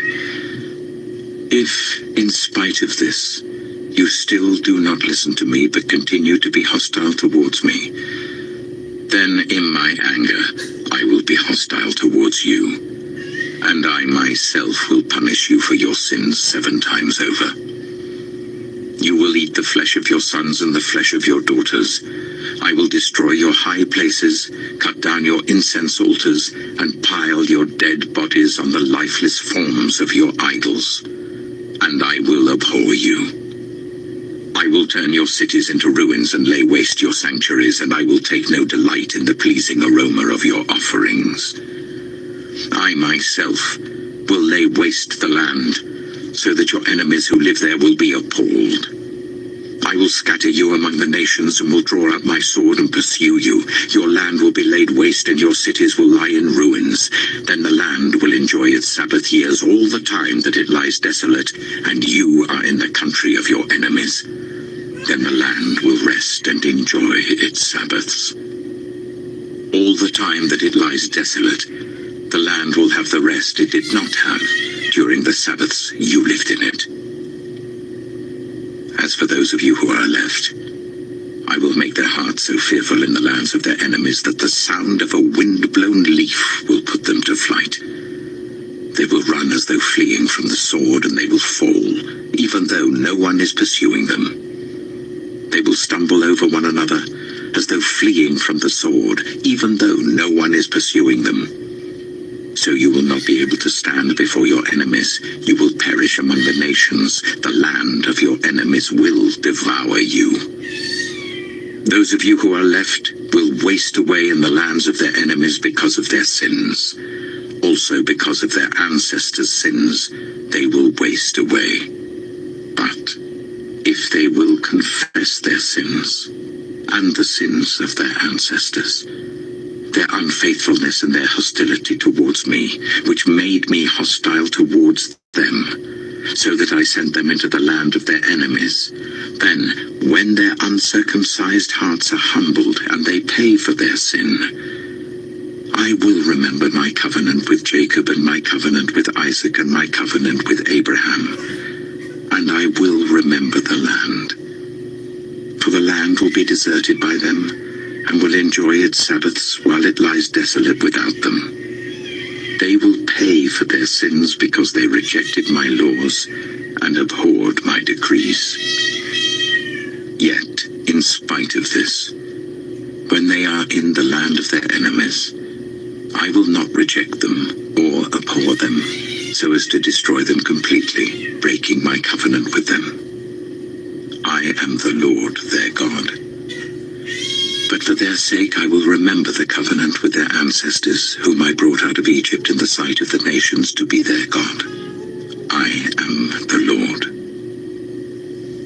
These are the decrees, the laws, and the regulations that the Lord established at Mount Sinai between himself and the Israelites through Moses.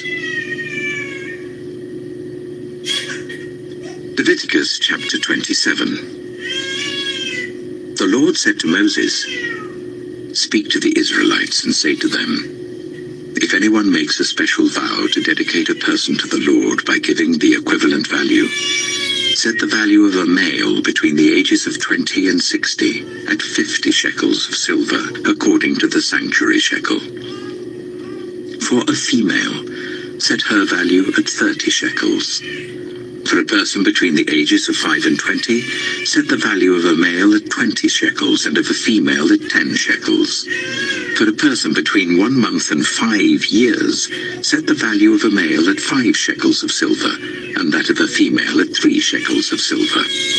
For a person 60 years old or more, set the value of a male at 15 shekels, and of a female at 10 shekels. If anyone making the vow is too poor to pay the specified amount, the person being dedicated is to be presented to the priest, who will set the value according to what the one making the vow can afford. If what they vowed is an animal that is acceptable as an offering to the Lord, such an animal given to the Lord becomes holy. They must not exchange it or substitute a good one for a bad one, or a bad one for a good one. If they should substitute one animal for another, both it and the substitute become holy. If what they vowed is a ceremonially unclean animal, one that is not acceptable as an offering to the Lord, the animal must be presented to the priest, who will judge its quality as good or bad. Whatever value the priest then sets, that is what it will be.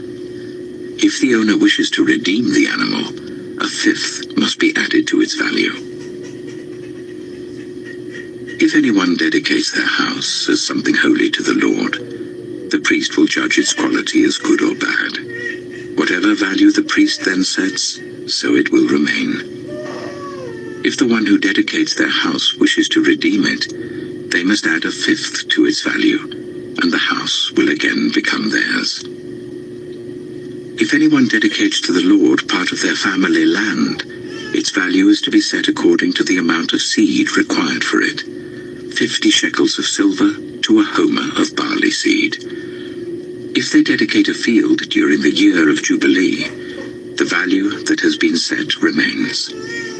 But if they dedicate a field after the Jubilee, the priest will determine the value according to the number of years that remain until the next year of Jubilee, and its set value will be reduced. If the one who dedicates the field wishes to redeem it, they must add a fifth to its value, and the field will again become theirs. If, however, they do not redeem the field, or if they have sold it to someone else, it can never be redeemed. When the field is released in the Jubilee, it will become holy, like a field devoted to the Lord. It will become priestly property. If anyone dedicates to the Lord a field they have bought, which is not part of their family land, the priest will determine its value up to the year of Jubilee, and the owner must pay its value on that day as something holy to the Lord. In the year of Jubilee, the field will revert to the person from whom it was bought, the one whose land it was. Every value is to be set according to the sanctuary shekel, 20 gerahs to the shekel. No one, however, may dedicate the firstborn of an animal, since the firstborn already belongs to the Lord. Whether an ox or a sheep, it is the Lord's.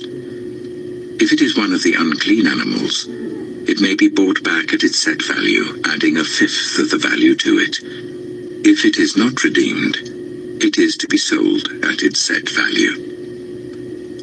But nothing that a person owns and devotes to the Lord, whether a human being or an animal or family land, may be sold or redeemed.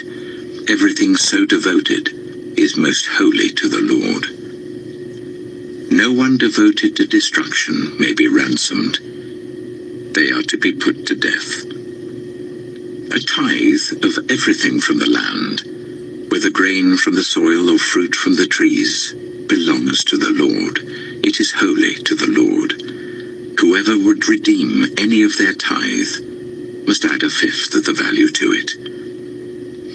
Every tithe of the herd and flock, every 10th animal that passes under the shepherd's rod, will be holy to the Lord.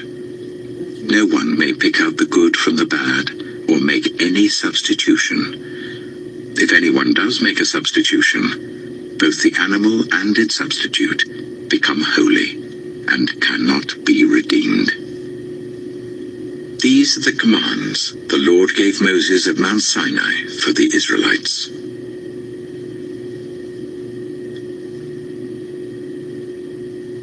The Book of Numbers. Numbers chapter 1. The Lord spoke to Moses in the tent of meeting in the desert of Sinai on the first day of the second month of the second year, after the Israelites came out of Egypt. He said, "Take a census of the whole Israelite community by their clans and families, listing every man by name, one by one. You and Aaron are to count according to their divisions, all the men in Israel who are 20 years old or more, and able to serve in the army. One man from each tribe, each of them the head of his family, is to help you. These are the names of the men who are to assist you. From Reuben, Elizur, son of Shediah. From Simeon, Shelumiel, son of Zurishaddai. From Judah, Nahshon, son of Amminadab. From Issachar, Nathanael, son of Zuar. From Zebulun, Eliab, son of Helon. From the sons of Joseph. From Ephraim, Elishama, son of Ammihud. From Manasseh, Gamaliel, son of Pedazah. From Benjamin, Abidan, son of Gideoni. From Dan, Ahiezer, son of Ammishaddai. From Asher, Pagiel, son of Ochran. From Gad, Eliasaph, son of Duel. From Naphtali, Ahira, son of Enan. These were the men appointed from the community, the leaders of their ancestral tribes. They were the heads of the clans of Israel. Moses and Aaron took these men whose names had been specified, and they called the whole community together on the first day of the second month. The people registered their ancestry by their clans and families, and the men 20 years old or more were listed by name, one by one, as the Lord commanded Moses. And so he counted them in the desert of Sinai. From the descendants of Reuben, the firstborn son of Israel, all the men 20 years old or more who were able to serve in the army were listed by name, one by one, according to the records of their clans and families. The number from the tribe of Reuben was 46,500. From the descendants of Simeon, all the men 20 years old or more who were able to serve in the army were counted and listed by name, one by one, according to the records of their clans and families. The number from the tribe of Simeon was 59,300. From the descendants of Gad, all the men 20 years old or more who were able to serve in the army were listed by name, according to the records of their clans and families. The number from the tribe of Gad was 45,650. From the descendants of Judah, all the men 20 years old or more who were able to serve in the army were listed by name, according to the records of their clans and families. The number from the tribe of Judah was 74,600. From the descendants of Issachar, All the men 20 years old or more who were able to serve in the army were listed by name, according to the records of their clans and families. The number from the tribe of Issachar was 54,400. From the descendants of Zebulun, all the men 20 years old or more who were able to serve in the army were listed by name, according to the records of their clans and families. The number from the tribe of Zebulun was 57,400. From the sons of Joseph. From the descendants of Ephraim, all the men 20 years old or more who were able to serve in the army were listed by name, according to the records of their clans and families. The number from the tribe of Ephraim was 40,500. From the descendants of Manasseh, all the men 20 years old or more who were able to serve in the army were listed by name, according to the records of their clans and families. The number from the tribe of Manasseh was 32,200. From the descendants of Benjamin, all the men 20 years old or more who were able to serve in the army were listed by name, according to the records of their clans and families. The number from the tribe of Benjamin was 35,400. From the descendants of Dan, all the men 20 years old or more who were able to serve in the army were listed by name, according to the records of their clans and families. The number from the tribe of Dan was 62,700. From the descendants of Asher, all the men 20 years old or more who were able to serve in the army were listed by name, according to the records of their clans and families. The number from the tribe of Asher was 41,500. From the descendants of Naphtali, all the men 20 years old or more who were able to serve in the army were listed by name, according to the records of their clans and families. The number from the tribe of Naphtali was 53,400. These were the men counted by Moses and Aaron and the 12 leaders of Israel, each one representing his family. All the Israelites, 20 years old or more who were able to serve in Israel's army, were counted according to their families. The total number was 603,550. The ancestral tribe of the Levites, however, was not counted along with the others. The Lord had said to Moses, "You must not count the tribe of Levi, or include them in the census of the other Israelites. Instead, appoint the Levites to be in charge of the tabernacle of the covenant law, over all its furnishings and everything belonging to it. They are to carry the tabernacle and all its furnishings. They are to take care of it and camp round it. Whenever the tabernacle is to move, the Levites are to take it down. And whenever the tabernacle is to be set up, the Levites shall do it. Anyone else who approaches it is to be put to death. The Israelites are to set up their tents by divisions, each of them in their own camp under their standard. The Levites, however, are to set up their tents round the tabernacle of the covenant law, so that my wrath will not fall on the Israelite community. The Levites are to be responsible for the care of the tabernacle of the covenant law." The Israelites did all this just as the Lord commanded Moses. Numbers chapter 2.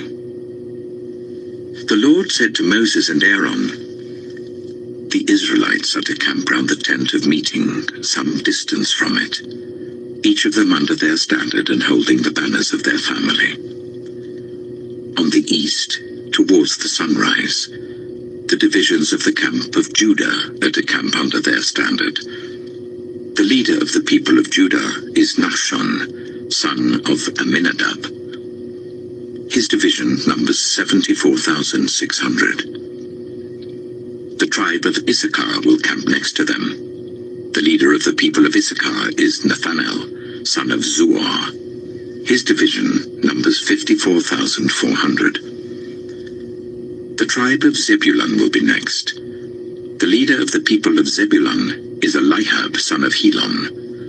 His division numbers 57,400. All the men assigned to the camp of Judah according to their divisions number 186,400. They will set out first. On the south will be the divisions of the camp of Reuben under their standard. The leader of the people of Reuben is Elizur, son of Shediah. His division numbers 46,500. The tribe of Simeon will camp next to them. The leader of the people of Simeon is Shelumiel, son of Zurishadai. His division numbers 59,300. The tribe of Gad will be next. The leader of the people of Gad is Eliasaph, son of Duel. His division numbers 45,650. All the men assigned to the camp of Reuben according to their divisions number 151,450. They will set out second. Then the tent of meeting and the camp of the Levites will set out in the middle of the camps. They will set out in the same order as they set up camp, each in their own place, under their standard. On the west will be the divisions of the camp of Ephraim, under their standard. The leader of the people of Ephraim is Elishama, son of Ammihud. His division numbers 40,500. The tribe of Manasseh will be next to them. The leader of the people of Manasseh is Gamaliel, son of Pedazeh. His division numbers 32,200. The tribe of Benjamin will be next. The leader of the people of Benjamin is Abidan, son of Gideoni. His division numbers 35,400. All the men assigned to the camp of Ephraim according to their divisions number 108,100. They will set out third. On the north will be the divisions of the camp of Dan under their standard. The leader of the people of Dan is Ahizah, son of Ammishaddai. His division numbers 62,700. The tribe of Asher will come next to them. The leader of the people of Asher is Pagiel, son of Ochran. His division numbers 41,500. The tribe of Naphtali will be next. The leader of the people of Naphtali is Ahira, son of Enan. His division numbers 53,400. All the men assigned to the camp of Dan number 157,600. They will set out last under their standards. These are the Israelites, counted according to their families.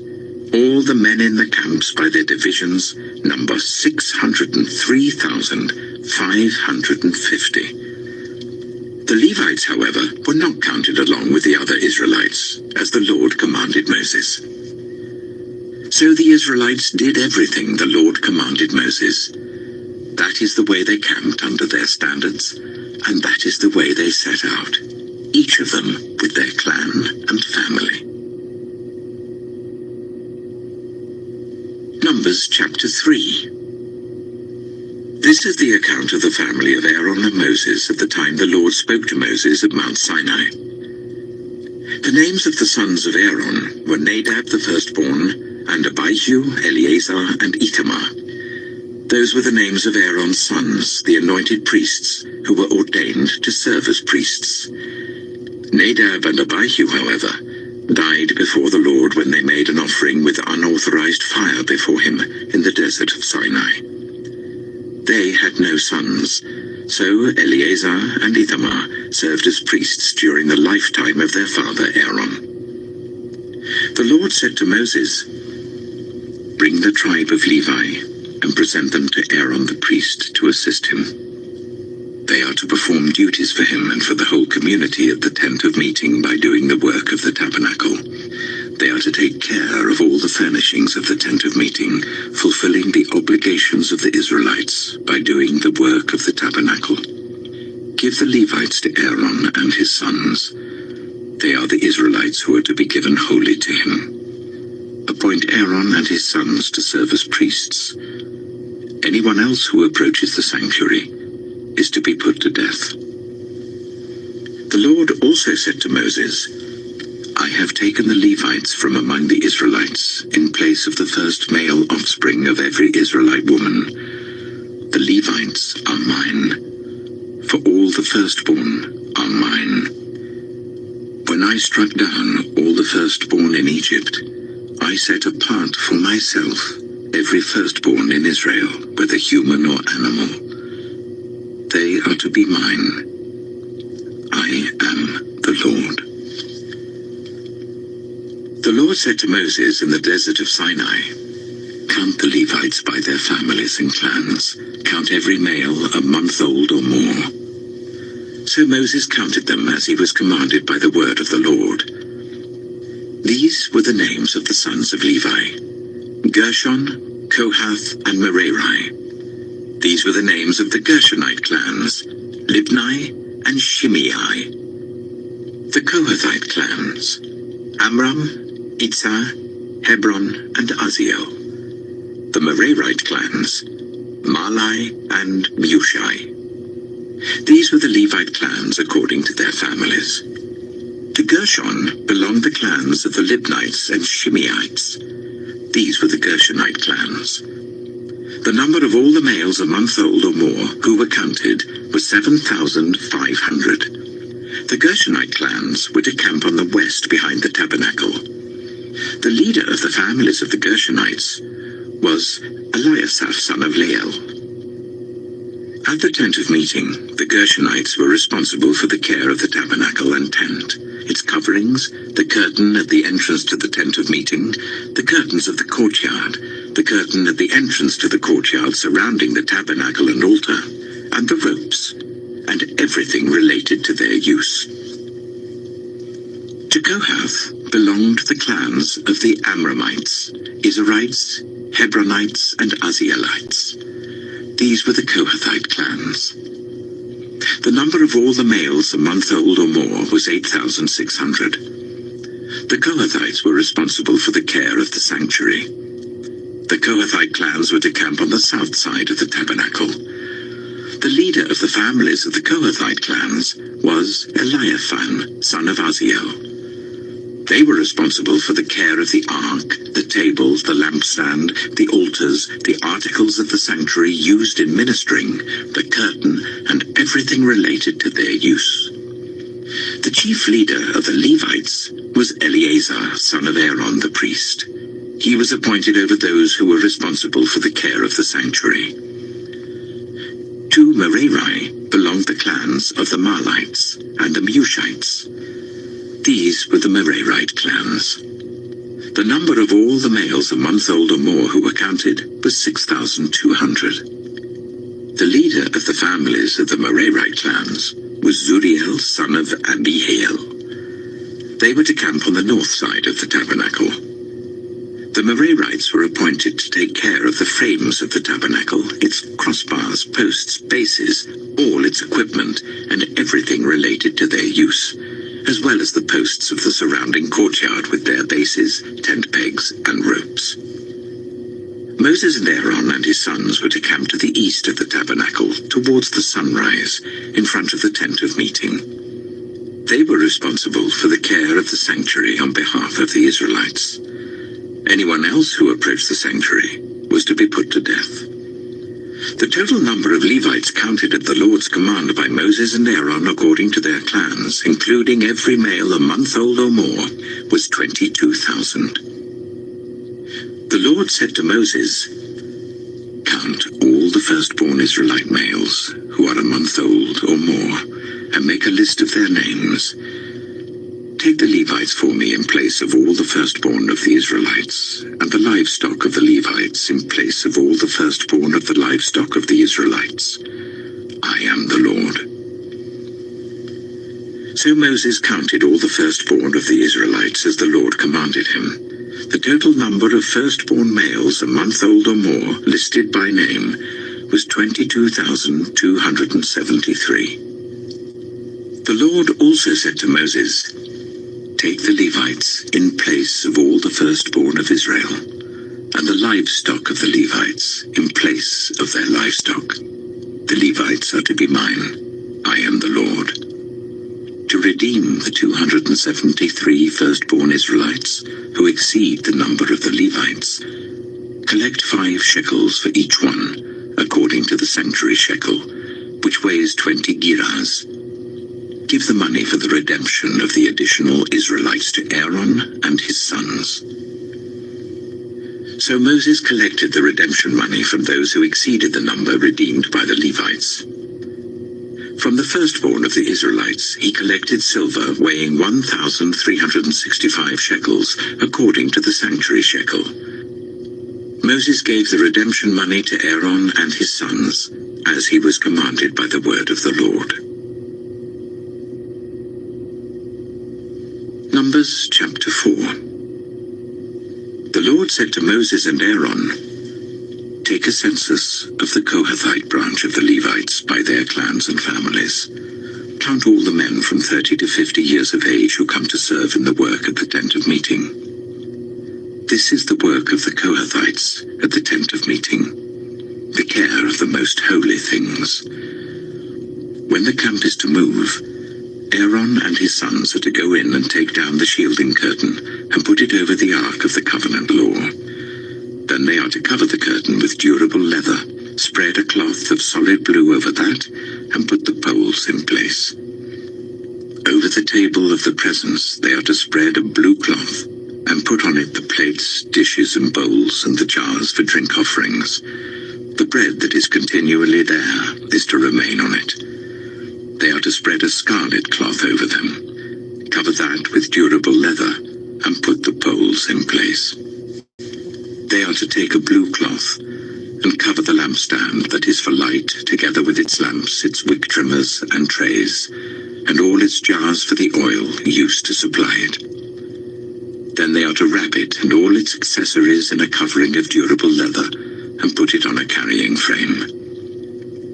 Over the gold altar, they are to spread a blue cloth, and cover that with durable leather, and put the poles in place.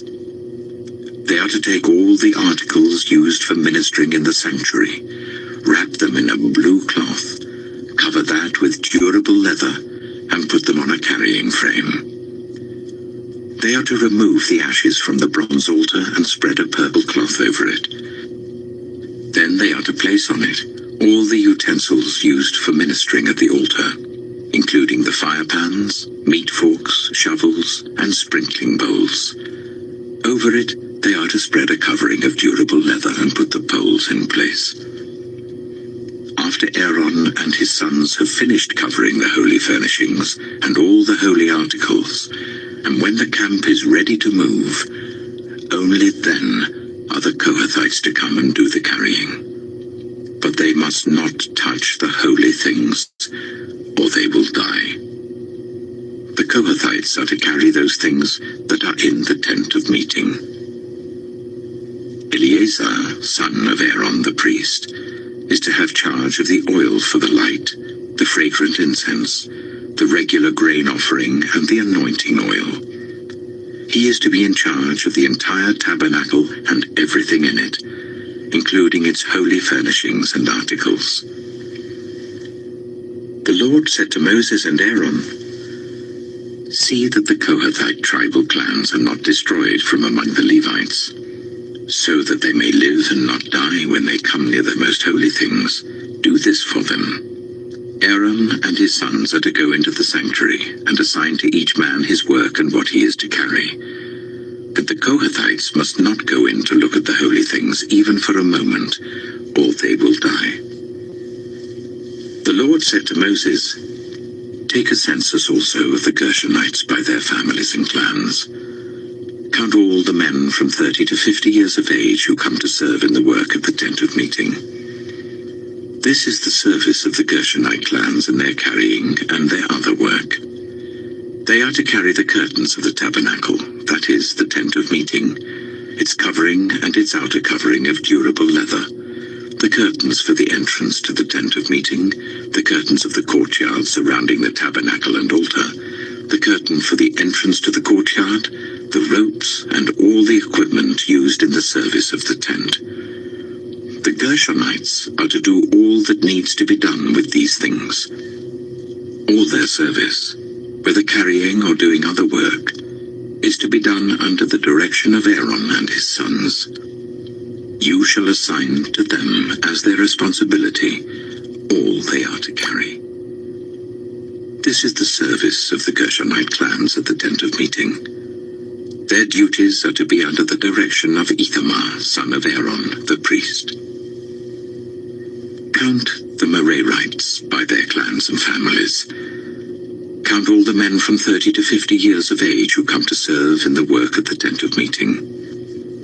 As part of all their service at the tent, they are to carry the frames of the tabernacle, its crossbars, posts, and bases, as well as the posts of the surrounding courtyard with their bases, tent pegs, ropes, all their equipment, and everything related to their use. Assign to each man the specific things he is to carry. This is the service of the Merarite clans as they work at the tent of meeting, under the direction of Ithamar, son of Aaron, the priest. Moses, Aaron, and the leaders of the community counted the Kohathites by their clans and families. All the men from 30 to 50 years of age who came to serve in the work at the tent of meeting, counted by clans, were 2,750. This was the total of all those in the Kohathite clans who served at the tent of meeting. Moses and Aaron counted them according to the Lord's command through Moses.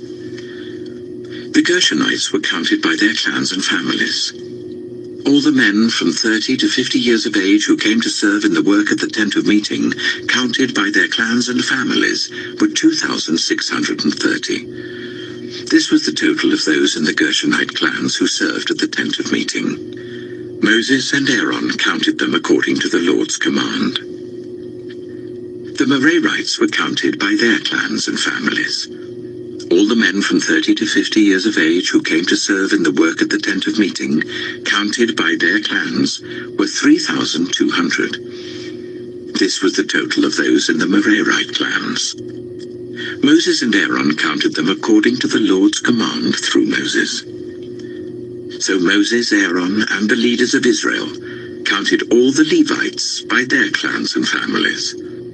All the men from 30 to 50 years of age who came to do the work of serving and carrying the tent of meeting numbered 8,580. At the Lord's command through Moses, each was assigned his work and told what to carry.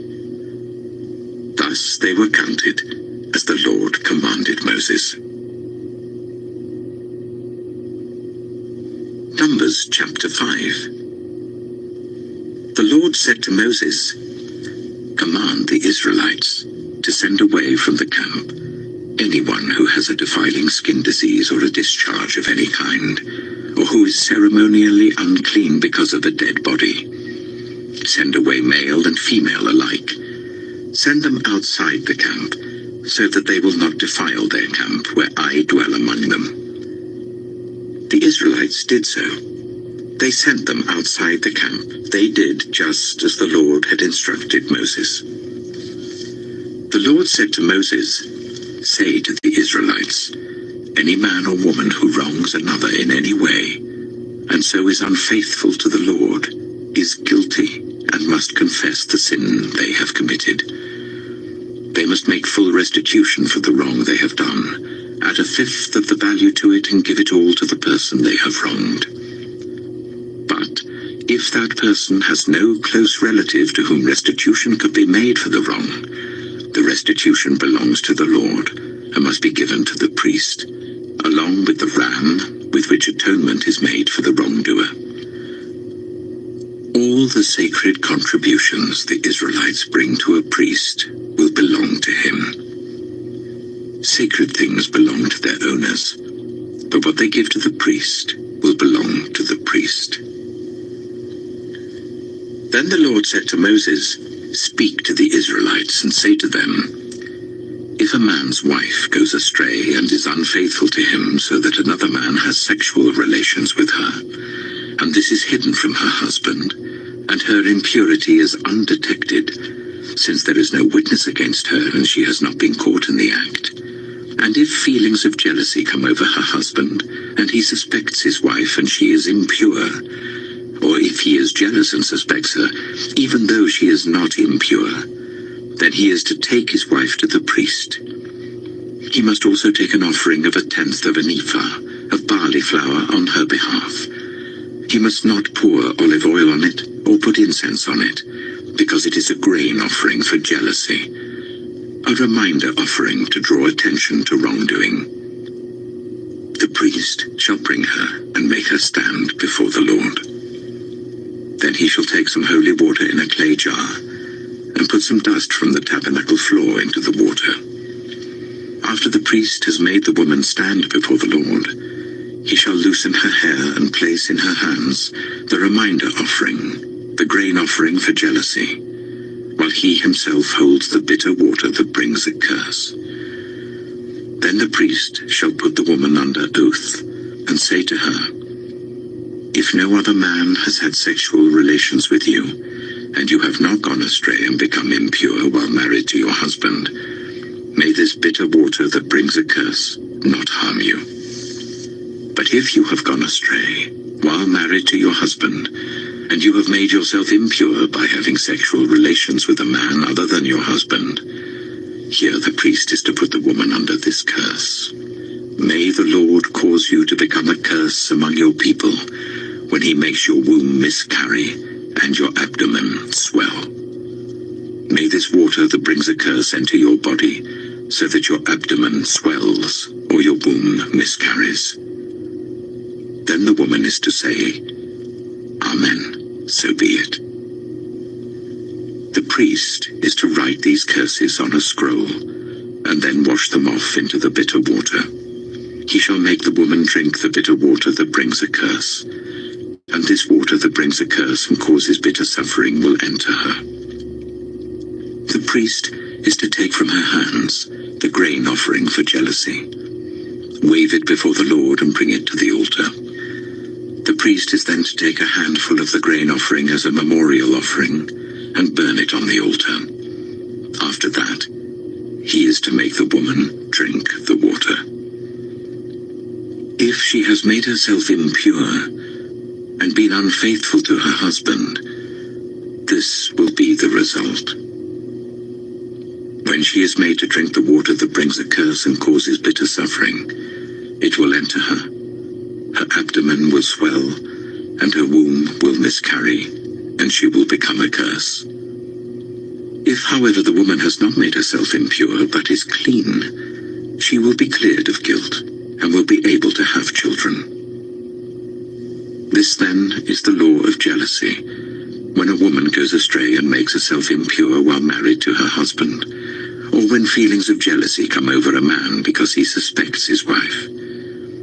The priest is to make her stand before the Lord, and is to apply this entire law to her. The husband will be innocent of any wrongdoing, but the woman will bear the consequences of her sin. Numbers chapter 6. The Lord said to Moses, "Speak to the Israelites and say to them, if a man or woman wants to make a special vow, a vow of dedication to the Lord as a Nazirite, they must abstain from wine and other fermented drink, and must not drink vinegar made from wine or other fermented drink. They must not drink grape juice or eat grapes or raisins. As long as they remain under their Nazirite vow, they must not eat anything that comes from the grapevine, not even the seeds or skins. During the entire period of their Nazirite vow, no razor may be used on their head. They must be holy until the period of their dedication to the Lord is over. They must let their hair grow long. Throughout the period of their dedication to the Lord, the Nazirite must not go near a dead body. Even if their own father or mother or brother or sister dies, they must not make themselves ceremonially unclean on account of them, because the symbol of their dedication to God is on their head. Throughout the period of their dedication, they are consecrated to the Lord. If someone dies suddenly in the Nazarite's presence, thus defiling the hair that symbolizes their dedication, they must shave their head on the 7th day, the day of their cleansing.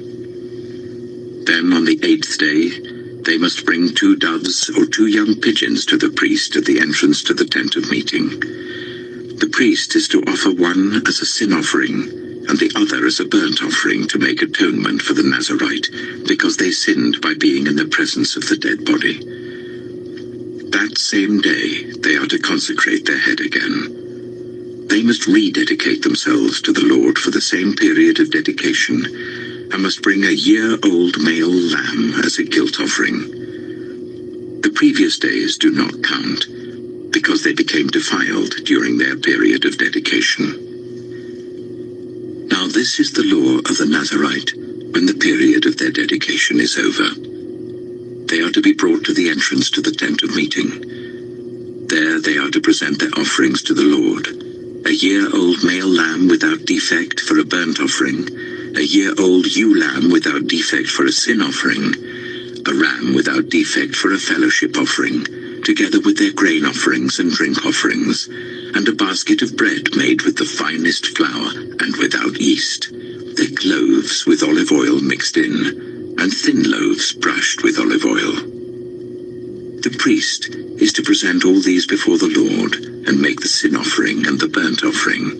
He is to present the basket of unleavened bread, and is to sacrifice the ram as a fellowship offering to the Lord, together with its grain offering and drink offering. Then, at the entrance to the tent of meeting, the Nazarite must shave off the hair that symbolizes their dedication. They are to take the hair and put it in the fire that is under the sacrifice of the fellowship offering. After the Nazarite has shaved off the hair that symbolizes their dedication, the priest is to place in their hands a boiled shoulder of the ram, and 1 thick loaf and 1 thin loaf from the basket, both made without yeast. The priest shall then wave these before the Lord as a wave offering. They are holy, and belong to the priest, together with the breast that was waved and the thigh that was presented. After that, the Nazarite may drink wine.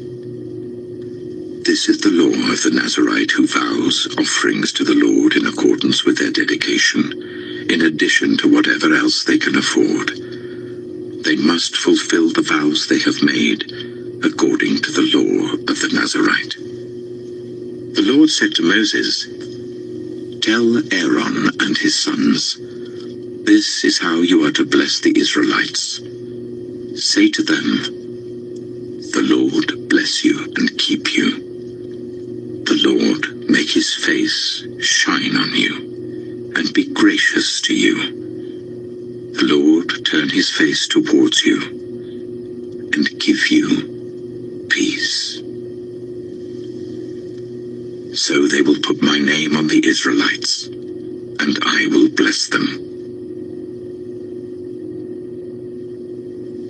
Numbers chapter 7. When Moses finished setting up the tabernacle, he anointed and consecrated it and all its furnishings. He also anointed and consecrated the altar and all its utensils. Then the leaders of Israel, the heads of families who were the tribal leaders in charge of those who were counted, made offerings. They brought as their gifts before the Lord 6 covered carts and 12 oxen, an ox from each leader and a cart from every 2. These they presented before the tabernacle. The Lord said to Moses, "Accept these from them, that they may be used in the work at the tent of meeting. Give them to the Levites as each man's work requires." So Moses took the carts and oxen and gave them to the Levites. He gave 2 carts and 4 oxen to the Gershonites as their work required, and he gave 4 carts and 8 oxen to the Merarites as their work required. They were all under the direction of Ithamar, son of Aaron, the priest. But Moses did not give any to the Kohathites, because they were to carry on their shoulders the holy things for which they were responsible. When the altar was anointed, The leaders brought their offerings for its dedication and presented them before the altar. For the Lord had said to Moses, "Each day, one leader is to bring his offering for the dedication of the altar." The one who brought his offering on the first day was Nachshon, son of Amminadab, of the tribe of Judah. His offering was 1 silver plate weighing 130 shekels, and 1 silver sprinkling bowl weighing 70 shekels, both according to the sanctuary shekel, each filled with the finest flour mixed with olive oil as a grain offering. 1 gold dish weighing 10 shekels filled with incense. 1 young bull, 1 ram, and 1 male lamb, a year old, for a burnt offering. 1 male goat for a sin offering, and 2 oxen, 5 rams, 5 male goats, and 5 male lambs a year old, to be sacrificed as a fellowship offering. This was the offering of Nachshon, son of Amminadab. On the second day, Nathanael, son of Zuar, the leader of Issachar, brought his offering. The offering he brought was 1 silver plate weighing 130 shekels, and 1 silver sprinkling bowl weighing 70 shekels, both according to the sanctuary shekel, each filled with the finest flour mixed with olive oil as a grain offering.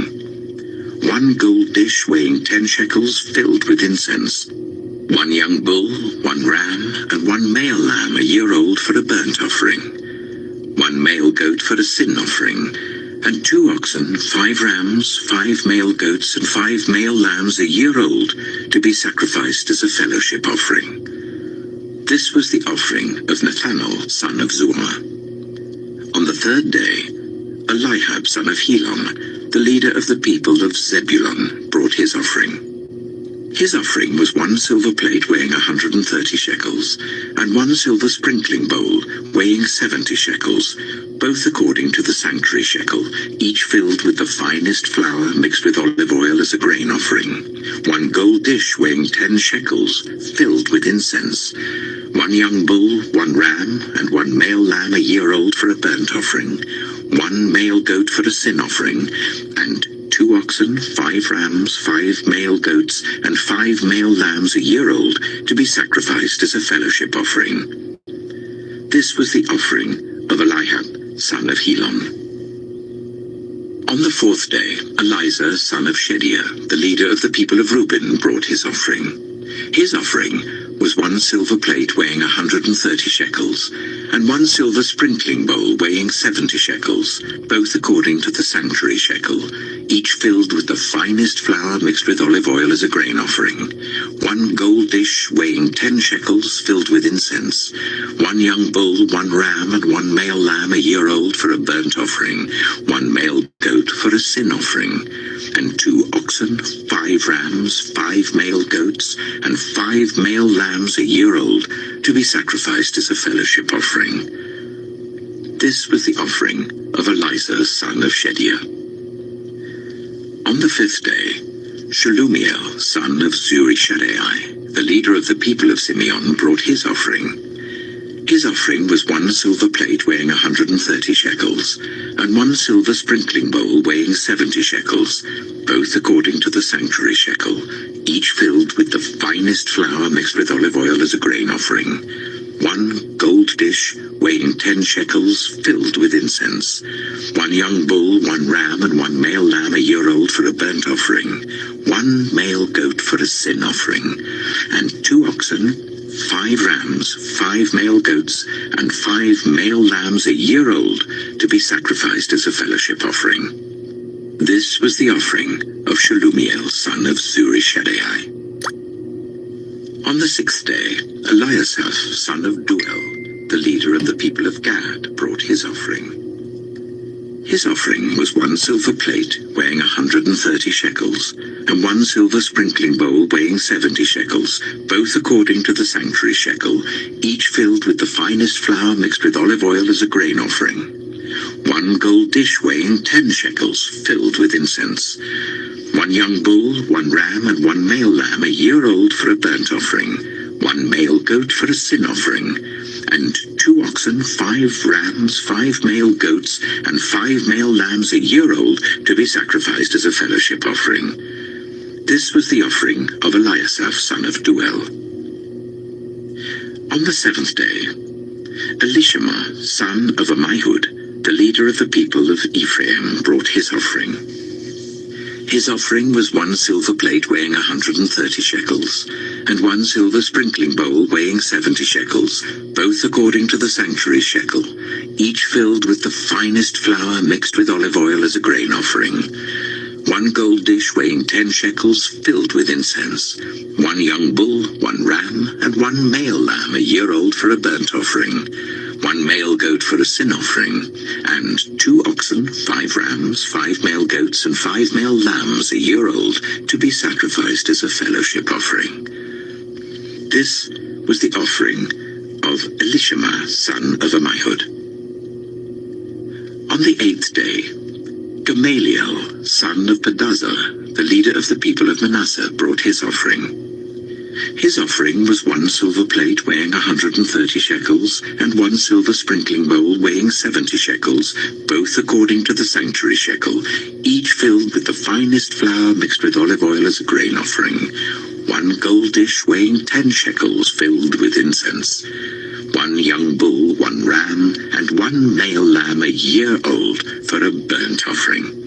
1 male goat for a sin offering, and 2 oxen, 5 rams, 5 male goats, and 5 male lambs a year old to be sacrificed as a fellowship offering. This was the offering of Gamaliel, son of Pedazah. On the 9th day, Abidan, son of Gideoni, the leader of the people of Benjamin, brought his offering. His offering was 1 silver plate weighing 130 shekels, and 1 silver sprinkling bowl weighing 70 shekels, both according to the sanctuary shekel, each filled with the finest flour mixed with olive oil as a grain offering. 1 gold dish weighing 10 shekels, filled with incense, 1 young bull, 1 ram, and 1 male lamb a year old for a burnt offering, 1 male goat for a sin offering, and 2 oxen, 5 rams, 5 male goats, and 5 male lambs a year old to be sacrificed as a fellowship offering. This was the offering of Abidan, son of Gideoni. On the 10th day, Ahiezer, son of Ammishaddai, the leader of the people of Dan, brought his offering. His offering was 1 silver plate weighing 130 shekels, and 1 silver sprinkling bowl weighing 70 shekels, both according to the sanctuary shekel, each filled with the finest flour mixed with olive oil as a grain offering. 1 gold dish weighing 10 shekels, filled with incense. 1 young bull, 1 ram, and 1 male lamb a year old for a burnt offering. 1 male goat for a sin offering, and 2 oxen, 5 rams, 5 male goats, and 5 male lambs a year old to be sacrificed as a fellowship offering. This was the offering of Ahiezer, son of Ammishaddai. On the 11th day, Pagiel, son of Ochran, the leader of the people of Asher, brought his offering. His offering was 1 silver plate weighing 130 shekels, and 1 silver sprinkling bowl weighing 70 shekels, both according to the sanctuary shekel, each filled with the finest flour, mixed with olive oil as a grain offering. 1 gold dish weighing 10 shekels, filled with incense. 1 young bull, 1 ram, and 1 male lamb a year old for a burnt offering. 1 male goat for a sin offering, and 2 oxen, 5 rams, 5 male goats, and 5 male lambs a year old to be sacrificed as a fellowship offering. This was the offering of Pagiel, son of Ochran. On the 12th day, Ahira, son of Enan, the leader of the people of Naphtali, brought his offering. His offering was 1 silver plate weighing 130 shekels, and 1 silver sprinkling bowl weighing 70 shekels, both according to the sanctuary shekel, each filled with the finest flour mixed with olive oil as a grain offering. 1 gold dish weighing 10 shekels filled with incense, 1 young bull, 1 ram, and 1 male lamb a year old for a burnt offering, 1 male goat for a sin offering, and 2 oxen, 5 rams, 5 male goats, and 5 male lambs a year old to be sacrificed as a fellowship offering. This was the offering of Ahira, son of Enan. These were the offerings of the Israelite leaders for the dedication of the altar when it was anointed. 12 silver plates, 12 silver sprinkling bowls, and 12 gold dishes. Each silver plate weighed 130 shekels, and each sprinkling bowl 70 shekels. Altogether, the silver dishes weighed 2,400 shekels according to the sanctuary shekel. The 12 gold dishes, filled with incense, weighed 10 shekels each, according to the sanctuary shekel. Altogether, the gold dishes weighed 120 shekels. The total number of animals for the burnt offering came to 12 young bulls, 12 rams, and 12 male lambs a year old, together with their grain offering. 12 male goats were used for the sin offering. The total number of animals for the sacrifice of the fellowship offering came to 24 oxen, 60 rams, 60 male goats, and 60 male lambs a year old. These were the offerings for the dedication of the altar after it was anointed. When Moses entered the tent of meeting to speak with the Lord, he heard the voice speaking to him from between the 2 cherubim above the atonement cover on the ark of the covenant law. In this way, the Lord spoke to him. Numbers chapter 8. The Lord said to Moses, "Speak to Aaron and say to him, when you set up the lamps, see that all 7 light up the area in front of the lampstand." Aaron did so. He set up the lamps so that they faced forwards on the lampstand, just as the Lord commanded Moses. This is how the lampstand was made. It was made of hammered gold, from its base to its blossoms. The lampstand was made exactly like the pattern the Lord had shown Moses. The Lord said to Moses, "Take the Levites from among all the Israelites and make them ceremonially clean. To purify them, do this. Sprinkle the water of cleansing on them, then make them shave their whole bodies and wash their clothes, and so they will purify themselves. Make them take a young bull with its grain offering of the finest flour mixed with olive oil. Then you are to take a second young bull for a sin offering. Bring the Levites to the front of the tent of meeting and assemble the whole Israelite community. You are to bring the Levites before the Lord, and the Israelites are to lay their hands on them. Aaron is to present the Levites before the Lord as a wave offering from the Israelites, so that they may be ready to do the work of the Lord. Then the Levites are to lay their hands on the heads of the bulls, using one for a sin offering to the Lord and the other for a burnt offering, to make atonement for the Levites. Make the Levites stand in front of Aaron and his sons, and then present them as a wave offering to the Lord. In this way, you are to set the Levites apart from the other Israelites, and the Levites will be mine. After you have purified the Levites and presented them as a wave offering, they are to come to do their work at the tent of meeting. They are the Israelites who are to be given wholly to me.